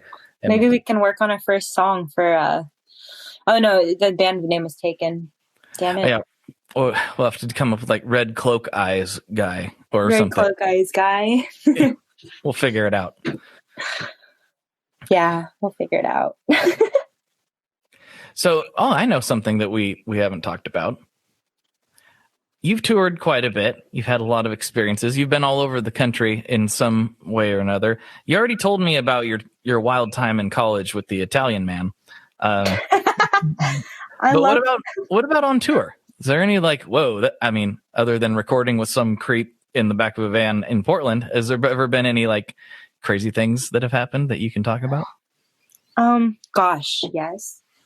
Where do I start? Oh my gosh. I feel like starting out, we've stayed in a lot of like really wild places. Oh man. Okay. I want to tell this story, but I'm also paranoid that this person is going to listen to this episode. Oh. Well. Oh man. Okay. What should I do? Look, I'll just in a nutshell, I'll just say we stayed in a lot of questionable houses. One of them, I'm pretty sure, like I was convinced that this person it wasn't his house, that he had killed and murdered every single person who lived in this mansion, and he was just squatting because I asked to use the shower, and he was like, yes, of course. And I went into every bathroom and the water didn't work. And I was like, hey, heads up, your water doesn't work. He's like, oh, weird. And I'm like, you live here, right? Like, shouldn't you know that the water's not working? Yeah. And then so I ended up being curious, and I was like, I'm going to stay up all night and just talk to this person. And long story short, there was a bookshelf involved with a book and inside the book, there was thousands of dollars. And he just showed me that casually. And I was like, you are a drug lord in my head. I was like, I hereby declare you are some kind of criminal. But turns out he was just a normal dude. Oh, he was? With a big house who just, didn't have water. Casual bookshelf full of cash. As the kids are saying these days, sounds sus. Yeah, sounds way sus. But, sus. So there's been times where I'm just like, all right, this person's gonna murder us. So I just stay up and like pick their brain, try to like get them to see that I'm compassionate, and maybe they shouldn't murder me and my band because I'm trying to be on the same page as them. Look how nice and sweet I am. Please don't kill me. Yeah, look, life isn't all bad. Except I do sleep with a baseball bat. I do. Just so you know. Only if you're an alien. I mean, it'd work better on a dude. I'm just saying, like, you definitely get more mileage out of that bat That's true. With crazy drug dude. But it is weird that his water didn't work. That freaks me out. And there was a photo of a girl, like just the same girl in every room, and she wasn't there. So, That's a weird one. Yeah, I haven't heard anything quite like that before. That is a new one. Yeah, it's Tor. Okay, honestly, I want to make Green Room did a good job on this. You know that film Green Room? Yes. It was good. It was like a good band horror movie. But I think band horror is such an untapped genre. Like, I think so much could go wrong just on DIY tours. Like, that movie was about playing a Nazi venue. But I feel like there needs to be a movie about staying at the wrong person's house. Like, if we took the concept of Ma, that movie Ma, and fused it with Green Room, like, how sick would that be? That would be really cool. Yeah. Band horror should be explored because, like, who has crazier stories than traveling DIY musicians? Yeah. Nobody has crazier stories than that. You're right. That's an untapped gem. Maybe we need to make that happen. I'm so down. Like, if I didn't play music, I would just want to do band, like tour stories. I like this. Right? Yes. I had, this isn't horror, but I had a funny one where our first tour ever, long story short, a bird died in the radiator of the headlining band's van, and it spread its decomposing bird particles all around the van, and everyone got like a bird flu plague thing, and it spread to us. And basically we got to a point where it was unlike any fever I've ever had. Like, I couldn't lift my arms. I could barely walk upstairs. I had to I remember I arrived at a venue in Colorado and I had to use my arms to pull myself up the railing to get up the stairs. Whoa. We were like, we're not going to cancel. We're going to play. I played the show, slumped over my amp, and then I immediately collapsed on a pile of water bottles, just because I was so tired. But yeah, we had to take turns driving. It was just the three of us. And we were all so weak that we had to take 30-minute shifts because we couldn't keep our arms up on the steering wheel. Yeah. That is so gnarly. Yeah, it was super. I thought I was going to die. That sounds horrible. Yeah, I really did think I was going to die. I've never felt fatigue like that. That sounds very similar to how I felt last December, but I didn't have to tour. So I had it better. That sounds horrible. Yeah, it was nuts. You think that was like the bird flu? You think that's what that was? I think it was some kind of weird bird flu. Because everyone was like, yeah, I've never experienced this. And everyone had the same debilitating fatigue, hot temperatures. Everyone wanted to just sleep. Ugh, that's terrible. Well, I'm glad you made it. Me too. Good grief. That sounds horrible. Wow. I just wish it was like Spider-Man or something, and now I just had bird powers. I don't know. I could fly. Maybe I could go shit on someone's car. Off the record, do you think you have bird powers now? I haven't tested. Maybe today I should go on my roof and jump off and see if I can fly. I mean, I would say just run in your yard and flap first. You start small. Okay. Yeah.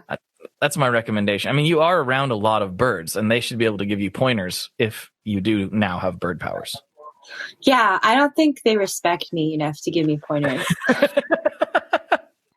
So disrespectful. Yeah, I think I'm just that annoying human that hangs around them. They're like, oh God, she better have food. I mean, I could be anywhere else right now. She's always in here tapping on her guitar. I'm trying to sleep. It's just ridiculous. Yeah. Plus I'll find out. She's pretending to be a human when she's really three ducks in a trench coat. True. That's true. That rumor is so true. Yeah. So many rumors.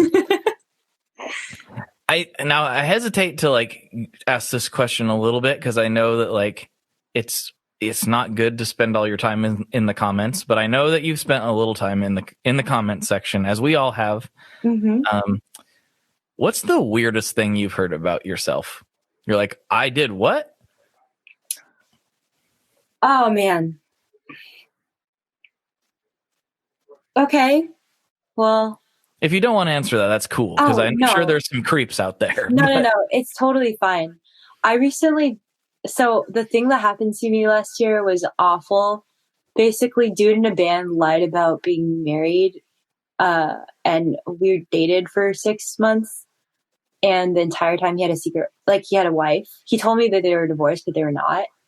And I dropped off the tour because I found out. And it was just so psychologically damaging for me because he had made up an entire world for me to live in. Like he made up a dad that I was talking to on Facebook. That was just him. Oh, geez. Yeah. Really? He told me his mom was in a coma when she absolutely wasn't. And to explain time that he was with his wife, he pretended to be hospitalized. So I would send stuff to a hospital that he wasn't at. Wow. I knew some of this. I didn't know the depth. Yeah. So he's insane. Wow. Yeah. And so it ended up boiling over online. And people made up all kinds of speculations as to why I would make this up. And then it got really bad because out of just a kind gesture, I figured his wife wouldn't want to see videos of us on YouTube or whatever. So I had a bunch of videos pulled. Like I reached out to my manager. Some case I reached out directly. Sometimes I reached out to my manager. I was like, yo, could you, do you mind taking down these videos? Because I think they're, number one, really disrespectful, granted the situation. They're really difficult for me to watch. And I sure as hell imagine they're probably really difficult for his wife to see, you know? So totally. I just thought I was doing everyone a solid. But then it became this huge YouTube debacle where everyone was accusing me. Like I woke up one day to like hundreds of just like hate mail from like just the YouTube community being like, yo, get your head out of your ass and like do the right thing. I was like, what are you talking about? And apparently somebody made a video saying that like, I guess I had this guy's like meme video removed. It was like a 30-second clip of like me and this person like flirting that he had edited into a video. And I thought it wasn't a big deal. And I asked my manager to just have it taken down. But what I didn't know was that my manager didn't ask. He just put a copyright strike on it. And that information never made it to me because I'm too busy writing music and doing band stuff. I don't have time to like, that's why I have a manager. Cause like, yeah. So it became this huge thing where people were saying that I was so high ego that I just want to curate my image. And like, I want to destroy smaller content creators because I just don't want them to do well. I didn't really understand the rationale, but like, basically there's a person on YouTube like rallied a bunch of people against me saying that I was going to be the end. I was going to be the start of like censorship on YouTube. They like made me demonize me into this like person who is just like content destroyer or something. What? like just ultimate dictator.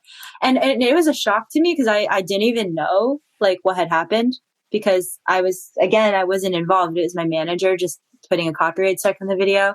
So like a bunch of people made like response videos and it just got out of control. So I finally had to go in the comment section. I never do this, but I had to go on and be like, and I attached screenshots of my original request to have my manager talk to the YouTuber who made the meme video. And I remember thinking, this is so stupid. Like I understand like, yes, the gravity of just being able to copyright strike willy-nilly. But honestly, it's a 30-second meme video. Like, what do you get from this video? I understand if it's your life's work, like a 30-minute documentary about synths or whatever. But like if it's a meme video, you literally took footage that you got from a Reaver video and you copy and pasted it into like a YouTube poop. And for that to devolve into that whole debacle was like really depressing for me because I'm just like, people are really, truly too cooped up right now and don't have anything better to do. And I remember the only way that he was like, my management advised me to just leave it alone. But I fortunately and unfortunately disobeyed. And I was like, no, I'm just going to resolve things how I would resolve it, like human to human. So the guy who made the video made me FaceTime him. And like, I had to tell him, make my point about why the video should be taken down and why it wasn't me. And yeah, that was an awkward FaceTime. But finally, the guy had the original video taken down and, the issue was resolved. But I think that was the most crazy moment, like paparazzi, people being like really saying stuff about me that wasn't true moment that I've had on the internet. Probably one of many to come. Right. But it was my first taste of like, wow, people really they don't do research and they really take one thing and really like the accusation was that I was just censoring people for fun because I didn't I had an ego or something. But I felt so misunderstood and just with that little piece of information, people like jumped to the craziest conclusions about me.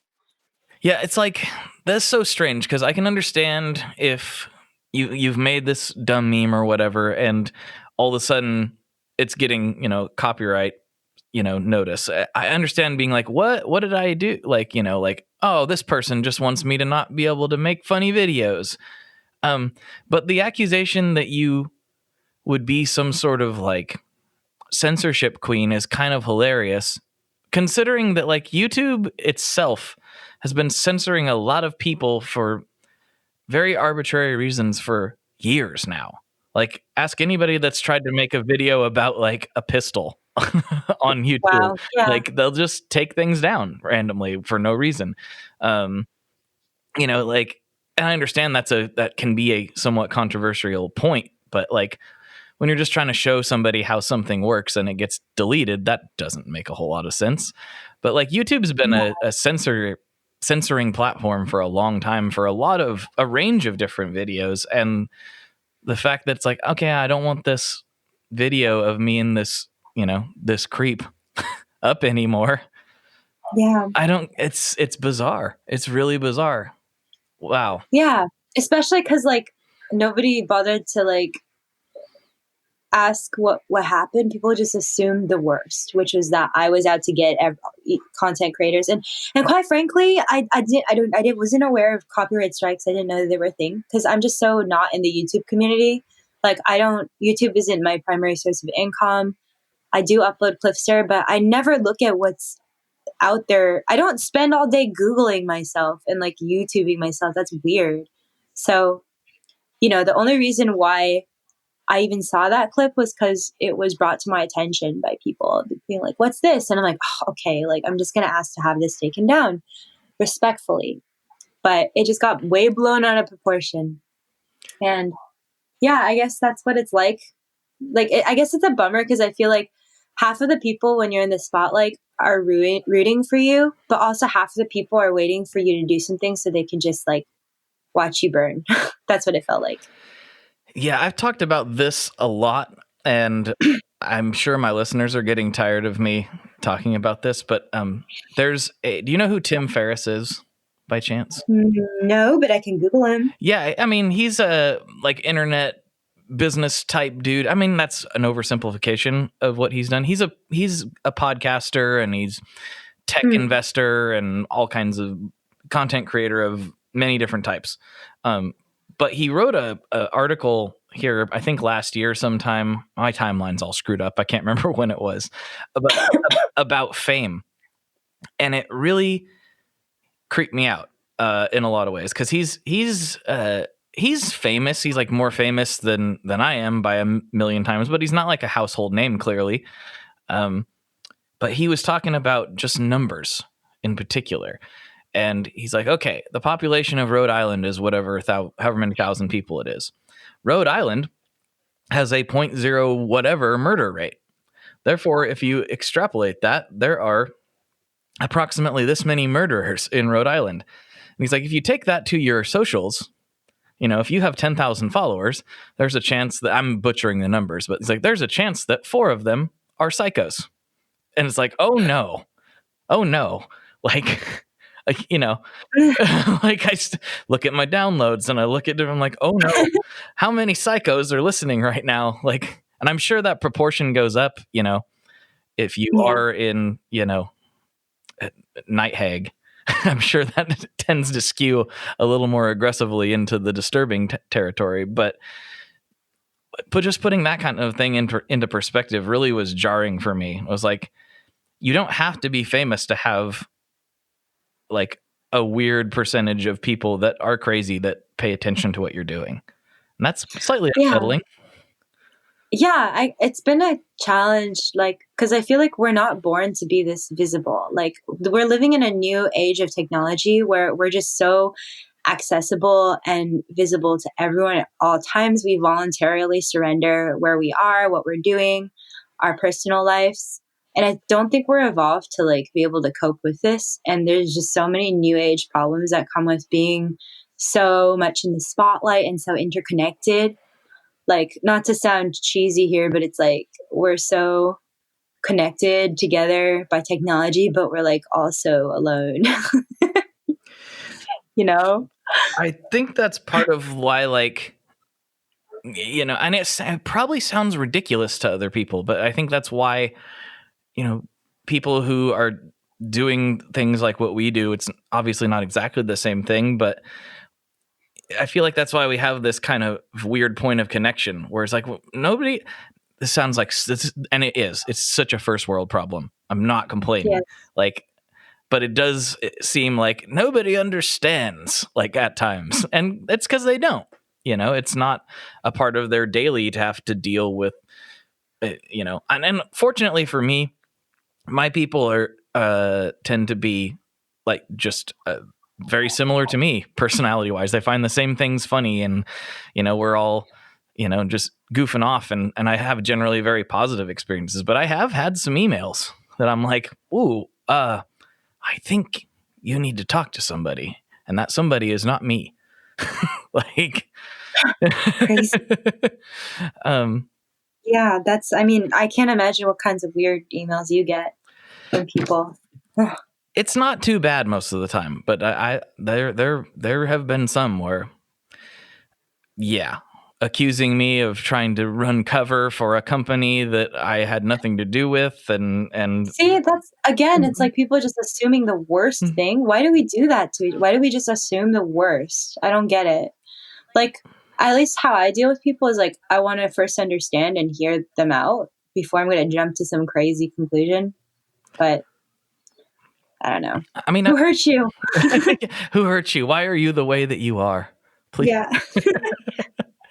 But I am sorry that you had to deal with that. That's like adding even more unnecessary like anguish on top of an already ridiculous situation that never should have happened in the first place. So I saw some of it. I didn't like know the depths that it went to, but wow, I just like, on behalf of people in general, I'm sorry. That's awful. It's okay. It didn't really like, I don't know. I was going to come out and say a bunch, but then I feel like I'm at a point where I've recovered from it, like emotionally, mentally. I've gone to therapy and stuff for what he did. And I'm so busy making music and like doing what I love that I don't want to waste another minute of energy on that person. So yeah. Good. We won't. We'll talk about something else now. Yeah. No, it's all good. That wasn't me being passive aggressive towards you. No, I get it. I was just saying, like, if I were to drag it out again and then like come out and be like, this is what happened, like, but yeah, I trust in life. I trust in karma or whatever, and I feel like, as awful as what happened to me was, like, I feel like I've reaped a lot of like amazing rewards from this year, and I've had a lot of really amazing opportunities, and I met some of the best people of my life. So I'm really grateful. Perfect. Yeah. I mean, as we've talked about a lot of cheesy things on this podcast, and as cheesy as it may seem, like, without bad times, without rough times, without all that, you can't have the good times. Like, you don't recognize when things are if everything's positive all the time, then it tends to not mean anything anymore. And that is part of living life, is knowing you're going to get punched in the mouth repeatedly the whole time you're alive. Yeah. Like, it's like songwriting. You're not going to appreciate a section of crazy shredding if you don't have like a little ambient pause sometimes to just slow you down. And that makes that section pop it makes it way more meaningful, and it helps you enjoy and appreciate it more. It's that whole like knowing when to not play thing is just as important as knowing when to play. Yeah, contrast. And it offers you perspective too. Like, I think the bad things that happen to us exist to teach us something, either about the world or about ourselves. And every bad thing that happens is an opportunity to work on yourself and grow. Like our conversation earlier, you can't control what other people do and what happens in the world, but you can control what you choose to do with it. Definitely. And I mean, some of the greatest works of art and pieces of music that we've ever gotten to experience came from very ugly and difficult situations. And and those have went on to help people and went on to inspire other creations and just form new ideas and thoughts. And so, like, I mean, going back to that conversation about perspective, it's like, it might be bad now, but who knows, you know? I mean, even the this sounds kind of cheesy, but like, even the intro music for this show came from a song that was processing a really traumatic event for myself and my friends. So you never know where things are going to lead. It's a very strange time. That's crazy. Yeah, it's like a form of therapy too, because like when you turn your pain into art and you give it new context, it's always going to remind you of that thing, but it just gives it new context, and you kind of get to work through your pain and your tragedy to make it something that's less painful, that might even be beautiful. Mm-hmm. What are some of your, like, we haven't really talked about this. This is kind of interesting. What are some of your favorite musicians? Like, what inspires you musically? Ooh. I always admire people who don't care about what other people think and kind of stick to their guns and are always challenging themselves, and kind of like, you can tell that they're like authentic. I think I do really value authenticity in other artists, and I don't think it's necessarily important to everyone, but to me in particular, I find that to be really attractive because it's something that I aspire to as well. Like, music is sacred to me, and it saved my life. So I feel like I owe it to myself to just always be true with it. And I guess I admire that. I think I always really like the work of Olafur Arnalds and like Nils Fromm. I feel like they're able to just tell such compelling stories with melody and dynamics and tones and whatnot. And I think I always admired people who are able to, I guess, transport you somewhere with their music or to change your state of mind. And also, I really enjoy that he has such a cohesive aesthetic. It feels very much so him. It doesn't feel like he's putting on this goes with my authenticity. Like, it doesn't feel like he's doing something that's trendy or doing something that's gonna sell a lot. Like, he just cares about beauty, I guess. That's what I get from the music, at least. I think, like, and I tend to think about this a little bit less, and I don't know until I'm like getting down to like some sort of design project or something, but just myself in my daily, like, going about things, I don't tend to think about, I'm starting to think about it more, but I don't tend to think about like aesthetics of myself and what I'm putting out there as much. But you seem like a person who really, like, even if you weren't going to be on social media or like be where you are, if you were just still like teaching art at your school, I feel like you would always care about the aesthetics of things. That's just something that comes natural to you. Is that an accurate assumption on my part? I think so. I think the two are very much rooted together, or just like intertwined for me.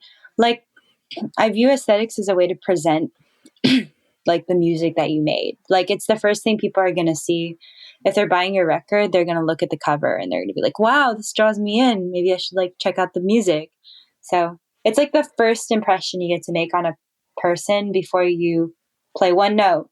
That's how I feel about like how I dress too. Like you get to tell people about something about yourself before you even say one word. So I always got really excited. I'm like, ooh, what do I want to tell people about this album with the art? Or, you know, what do I want? I love doing video treatments. Like I do all of our video concepts and stuff and I write them out. And I usually work with our video guy on like fleshing them out. But to me, it's so fun to tell a story, to see how I can enhance the story that I'm trying to tell with music, with the visual component in video form. So yeah, I think the two like enhance each other. Yeah, I think it makes it more fun. You know, I'm not very good at visual art. I know when I really like something, but the process of creating it is really hard for me. I don't know why. It's like I can work really well with like a graphic designer who's good at their job. We can come to something very cool together, but like I'm really bad at like actually doing that part of creative. I wish I could get a little bit better, but it's very, very, very challenging for me. Well, I mean, it doesn't always have to be great. Like masterpieces, you could even just do a scribble and have that be the art. And I think sometimes I admire that even more. I'm like, wow, so minimal. I love it. No, really, like I admire it. I can't do that. To me, I'm like, I overwork everything. I think I sent you at one point the comic that I wrote. Yes. Yeah. I should show you the scribbles that I did to try to explain to Ethan what I wanted. I'm surprised he was able to make any sense of it at all. It's like, that's how you know you have synergy and chemistry, is when he can decipher your scribbles. oh man, I had to like redo some. I'd like stay up really late, like, okay, I got this idea, I need to work out, and I'd kind of draw it out, and then I would wake up in the morning after I'd like texted it to him, and I'm like, I can't even read that. Like, I don't even know what that says, and I'm the one who wrote it. How is he gonna know what this is supposed to be? But most of the time he was able to do it, so good on him, I suppose. That was impressive. That's cool that you guys have that working chemistry. Yeah, I'd like to work with him again one of these days when he has a little bit more time. That was a fun project. There was something else. Do you have it printed out? I don't. It was supposed to come out as as like part of the, I guess, swag, for lack of a better term, with this pedal project I've been working on for like 3 years. And you know, when you try to do things that haven't been done before technically, you know, sometimes you find out the things you're asking for aren't possible to do. So it's been a really in-depth technical project, and I hope it can come out in 2021, but I don't know. It's been so long. So I want to release those together as it was intended for the project, but we shall see what happens. But yes, at some point, hopefully it will be printed and available for folks. But yeah, nobody's seen, outside of a handful of people I've sent the digital version to, nobody's seen the whole thing. So damn, I want to see it in print. That'd be so cool. Hopefully it can come to fruition one of these days. Fingers crossed. But got to get the pedal done first. I mean, if it never happens, like if the pedal is like is completely impossible to make, which I don't think it is. I think we're getting to a point where we're getting some of the brass tacks like really hammered out, then that'll be cool. But like if it turns out that this is just never going to work, then I'll come out with it because I want people to see it. I'm really happy with how it came out. Oh yeah, I'd love to see it too. There was something else I wanted to ask you. Then it was on the tip of my tongue, much like the rancid phlegm, and now I can't remember what it was. Rancid phlegm. Thank you for reminding me. Yes. Oh yeah, get that out of there.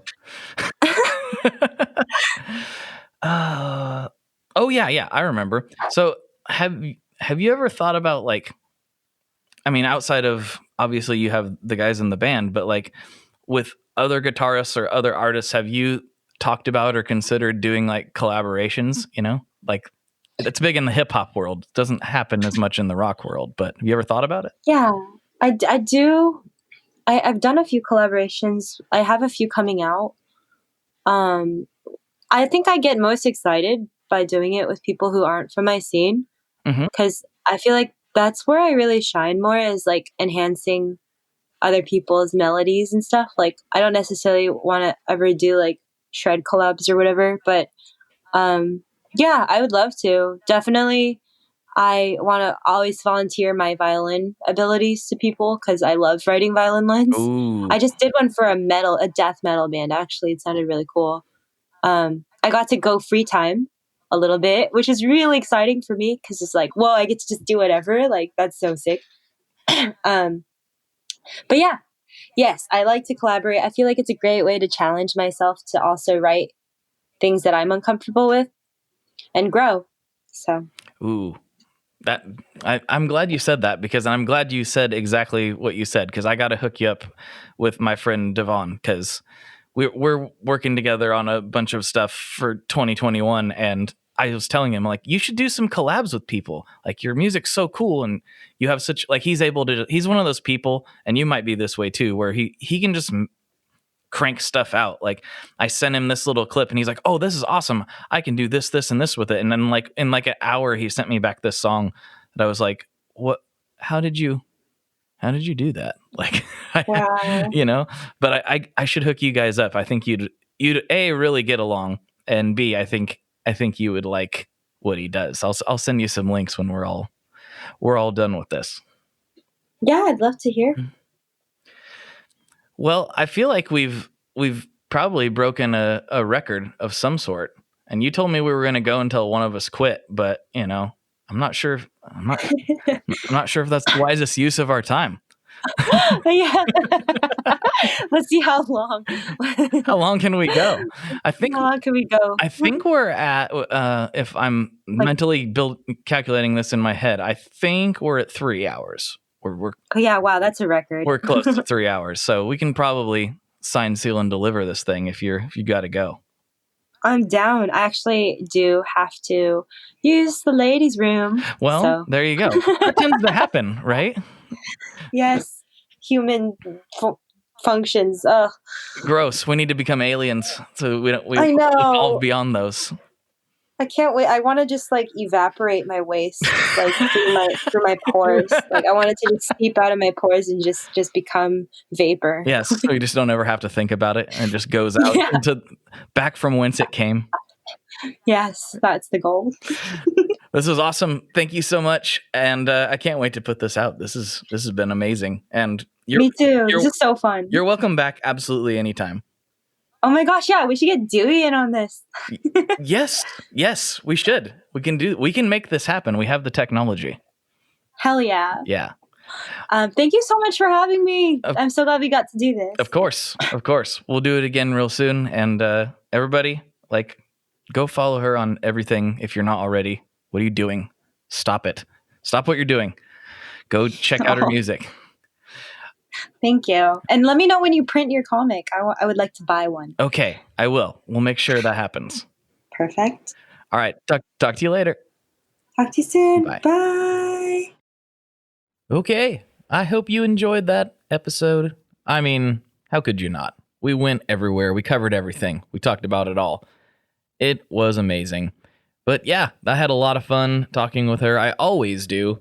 And if you haven't heard her previous episodes on this show, definitely go back and give them a listen. They are just as entertaining, maybe a little less alien talk, but a lot of fun regardless. And again, this was originally exclusive for Patreon subscribers. And if you want more content delivered to your ears every week, right in whatever podcast player you already use, you can go to patreon.com/tonemob to check that out. And I really, really appreciate all the patrons who actually made this episode happen and continue to help literally keep the lights on here every month. And I appreciate you guys all so much. Thank you from the bottom of my heart. And if you are subscribed over on Patreon, you are going to get something kind of different today. You're going to get the first song off of my upcoming EP, or one of the first songs off my upcoming EP. I haven't decided which one I'm going to put on there yet, but I'm going to be releasing that this week to all the Patreon subscribers who, subscribe for additional content. So that'll be dropping pretty much right now. So yeah, that's what's coming this week. Thanks again for tuning in. Please tell a friend, and please don't forget to subscribe to the podcast for your chance to win a Love Pedal Stir of Echoes delay pedal. And that is sponsored by me. That is a pedal out of my own personal stash that I'm going to send to some lucky subscriber. So take a screenshot. Don't forget to take a screenshot showing me that you're subscribed. There real quick like a caveman. And email it to pedalgiveaway@gmail.com for that. Okay, thank you so much for spending all this time with me. You have spent a lot of time with me on this one. Thank you so much. Talk to you next week. Goodbye. One last thing before we totally sign off here. I just want to remind you that if you do any shopping at Stringjoy, that's Stringjoy guitar strings made in Nashville, that will help me out as well. As I've said for years, I'm heavily involved in that company, and I really do think they're making the best products on the market. So if you would like to try custom strings, go to tonemob.com/stringjoy and check them out today. I seriously love what the team down there is doing. I help them out with all kinds of things, and by you supporting them, you are also supporting me as well. And hey, you need some strings, so why not get some custom strings just for your guitar and playing style?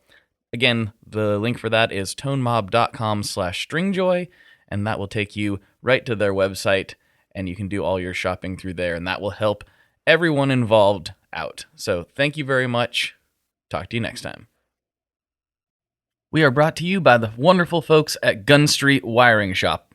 Yes, Gun Street Wiring Shop. I've talked about them before. I used to say based out of Bend, Oregon, but guess what? Sean moved to my neck of the woods. Sean's in Portland. Sean is awesome and has helped me with a bunch of stuff lately. And if you have wiring needs for your guitar, he can help you too. If you want to get weird with it, he can get weird. If you just need to spruce things up a little bit, there's your guy. He takes all the guesswork out of doing your guitar wiring, and he makes it simple, and his customer service is top-notch, and I can't say enough good things about Gun Street as a company. I really respect Sean and what he's all about, and the product is top-notch. I've got 3 different guitars that now have Gun Street harnesses in them, and I could not be happier. So go to gunstreetwiringshop.com and check them out.